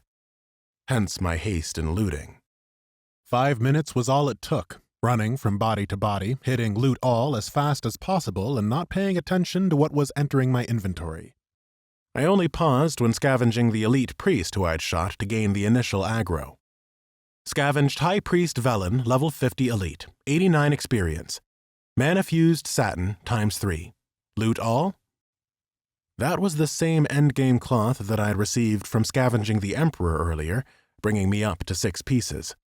Maybe I'd be able to craft something cool with it, though how I'd reach the intelligence level to do so was beyond me. If I made it through this, I could just sell it on the auction house for a tidy price. Pleased at this boon, I continued my looting bonanza. Pale dawn light spilled in from the shattered window. Maybe it was just a placebo, but somehow seeing daylight was comforting. I'd spent enough time in the dark. Combined with the sweet rush of such rich looting, I was having a rare moment of fun between panic attacks.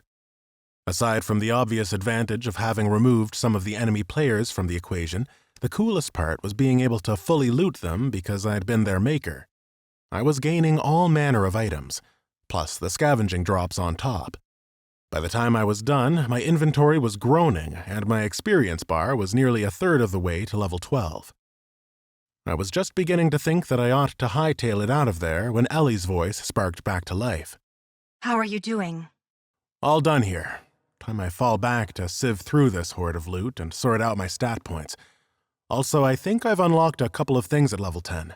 Yes, you unlocked a specialization choice for your class and the tinkering ability.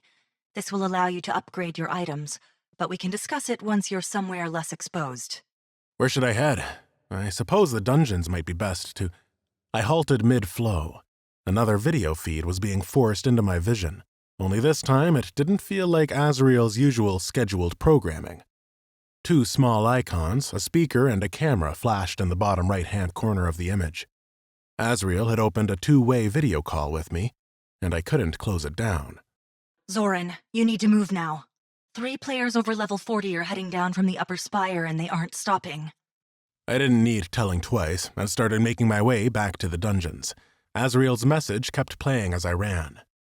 Rather than sweeping around dramatically, the scene shook like it had been filmed on a handheld camera. It was dark, too, a windowless area deep inside the spire. Bloodied warriors in plate armor were being shepherded into a cramped room. All the furniture had been smashed up and shoved against the walls. The gold inlay on the blue-tinted armor signaled these were the elite members of the Imperial Guard, though I could not yet see the Emperor. Amidst the pained whimpers of the NPCs, I could hear raspy growls and shrill rattling scrapes as though a rake was being pulled over broken glass. With a sharp turn of the camera, I beheld the source of these unearthly sounds. Skeletons, zombified creatures with decaying hanging flesh, and a true terror from the crypts, a construct of stitched human and animal body parts that was forced to stoop to avoid hitting what passed for its head on the extinguished chandeliers. Ellie, what is that thing? It's a stitched colossus. It's a summon ability that's rewarded from a very difficult Death Knight class quest. Azrael helpfully lingered the camera on the colossus, just to make sure I got a good glimpse of the futility of my position. Might we not speak and make terms? A nervous voice said. The camera turned to look upon Emperor Aurelius down on his knees, his robes torn and his crown askew. But I already made terms, Azrael said from behind the camera. You gave me your word. One of the elite paladins rose to his feet. His armor was different from that of his colleagues. White gold inlays patterned the surface, and his helm was a cowl of flexible plate, making him appear like some battle angel. There can be no terms with the undead. Abominations must be purged. Light swirled in his hand, a spell, but a skeleton warrior interrupted him, slamming a bony elbow into his face. Stand down, Reginald, Aurelius said. I do not wish to see any of you killed. Listen to your sop of an emperor, Azrael said. He stepped out from behind the camera, the paladin disguise gone. Black and red plates of spiked armor covered a body of semi-rotting gray flesh. Bones were visible where his calves should have been. I could not yet see his face, but I recognized that perfectly bald head. He dropped to one knee and gently cupped Aurelius's chin in a hand of which half the fingers were pure bone. Submit, and you shall yet live, Azrael said softly. Aurelius's face turned beet red, his breathing rapid and shallow. I submit to you. Azrael ran a finger lovingly down the Emperor's cheek. A lesson well learned. Before rising, he lifted the crown off Aurelius's head with an exaggerated delicacy, milking the moment, before tossing it to land before his stitched colossus. The great monstrosity let out a bellow, then stomped on the crown. Done with his theatrics, Azrael rose to his full height, bones clicking loudly as he shuffled to the door. The camera floated behind him, tracking his every move. Abandoning the Emperor and his guards, Azrael allowed his undead minions to assemble behind him. No other players were in view. Whether Azrael had subdued so many elites alone or not wasn't the point. I could see he was a powerhouse unto himself. The camera zoomed down to focus on Azrael's face, as it did in his broadcasts, only this time it was his true face, the scarred, deathly gray, skeletal face. Enormous green eyes sat in hollowed sockets, webbed in bloodshot veins, the last color in his avatar's gruesome form. Hello, Zoran. I halted mid-stride, about to take the dungeon stairs. I turned and placed myself up against a nondescript segment of the wall so that he'd have no way of telling where I was, if he didn't already know. Answer me, Azrael said. I gulped. If attempting to stand up to the fat hotel owner yesterday had been troublesome, this was 1,000 times worse. My throat jammed from nerves. For a moment, I forgot words. I know you can hear me just fine. After a concerted effort, I managed to open my mouth. Hey, jackass! He smirked. I hear you've been causing my associates some trouble on the lower levels. To be frank, I'm impressed. I wonder if you've been getting any help. Did he know about Ellie? Nope, no help for me. I'm just that awesome. But, of course, awesome, but not the brightest. You should have kept your head down. My task here is too important to be interrupted. Putting lives in danger for money is important, is it? He didn't flinch. It was clever of you to use the NPC reset to your advantage. A feat you shan't repeat. As you just saw, I have rounded up the rest, and they shall be placed under guard. I saw your class and level from the video Carl sent me, so I know you won't be so foolish enough to attempt a direct attack. Your access to the armory will now be cut off. Take my advice, and don't interfere any further. I do not wish to take a life, but one would be a small price to pay in the course of events. He motioned the camera closer with one finger, dropping his voice to a whisper. Today is not for foolish heroism. The call ended. I stood dazed, unsure of how to process this. Enemy players closing in, Ellie reminded me.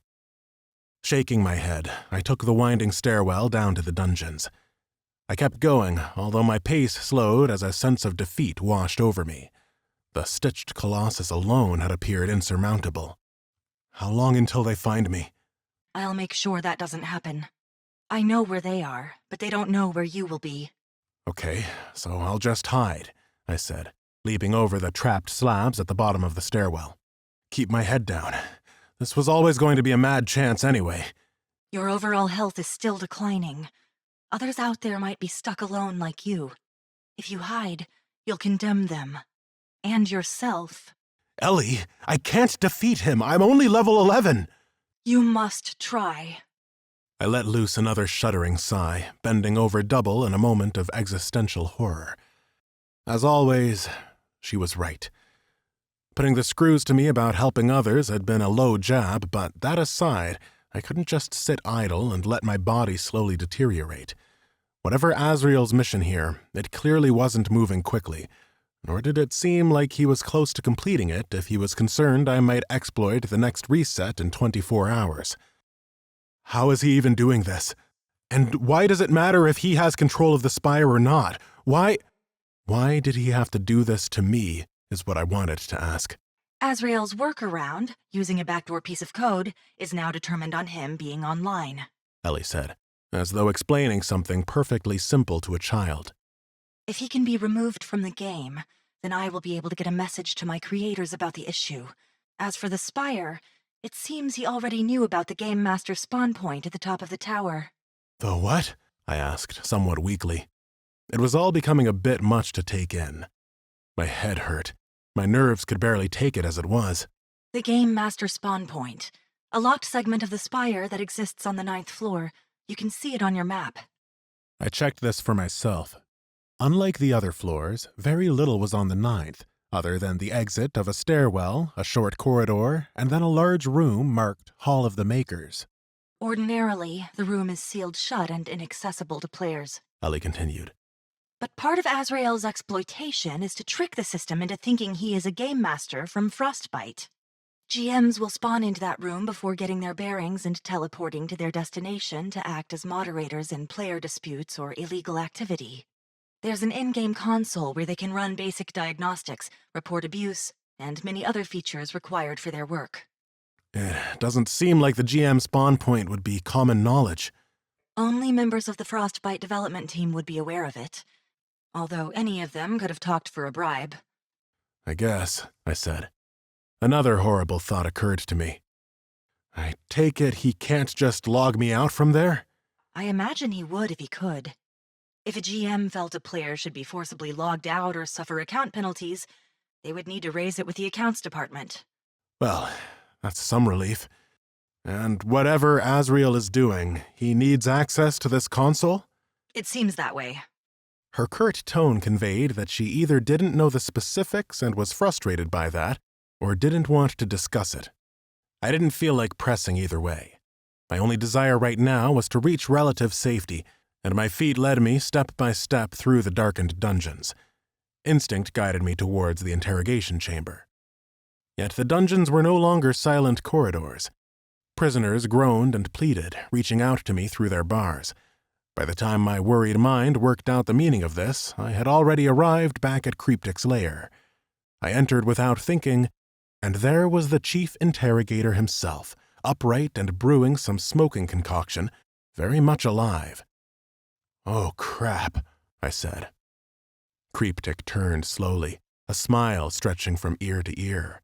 In one fluid motion, he put down his potion, picked up a menacing knife, and swept towards me. I never had time to leave. His hand beat mine to the door, pulling it firmly shut. Then he found my throat, pinning me in place. He tutted. "There will be no stealing from me, little scav." His voice was disturbingly lyrical for one so absorbed in the art of pain. He brought the knife first to my throat, then chest, then directly before my face, as though debating where best to sink it. "You're about to find out what happens to thieves in my dungeons."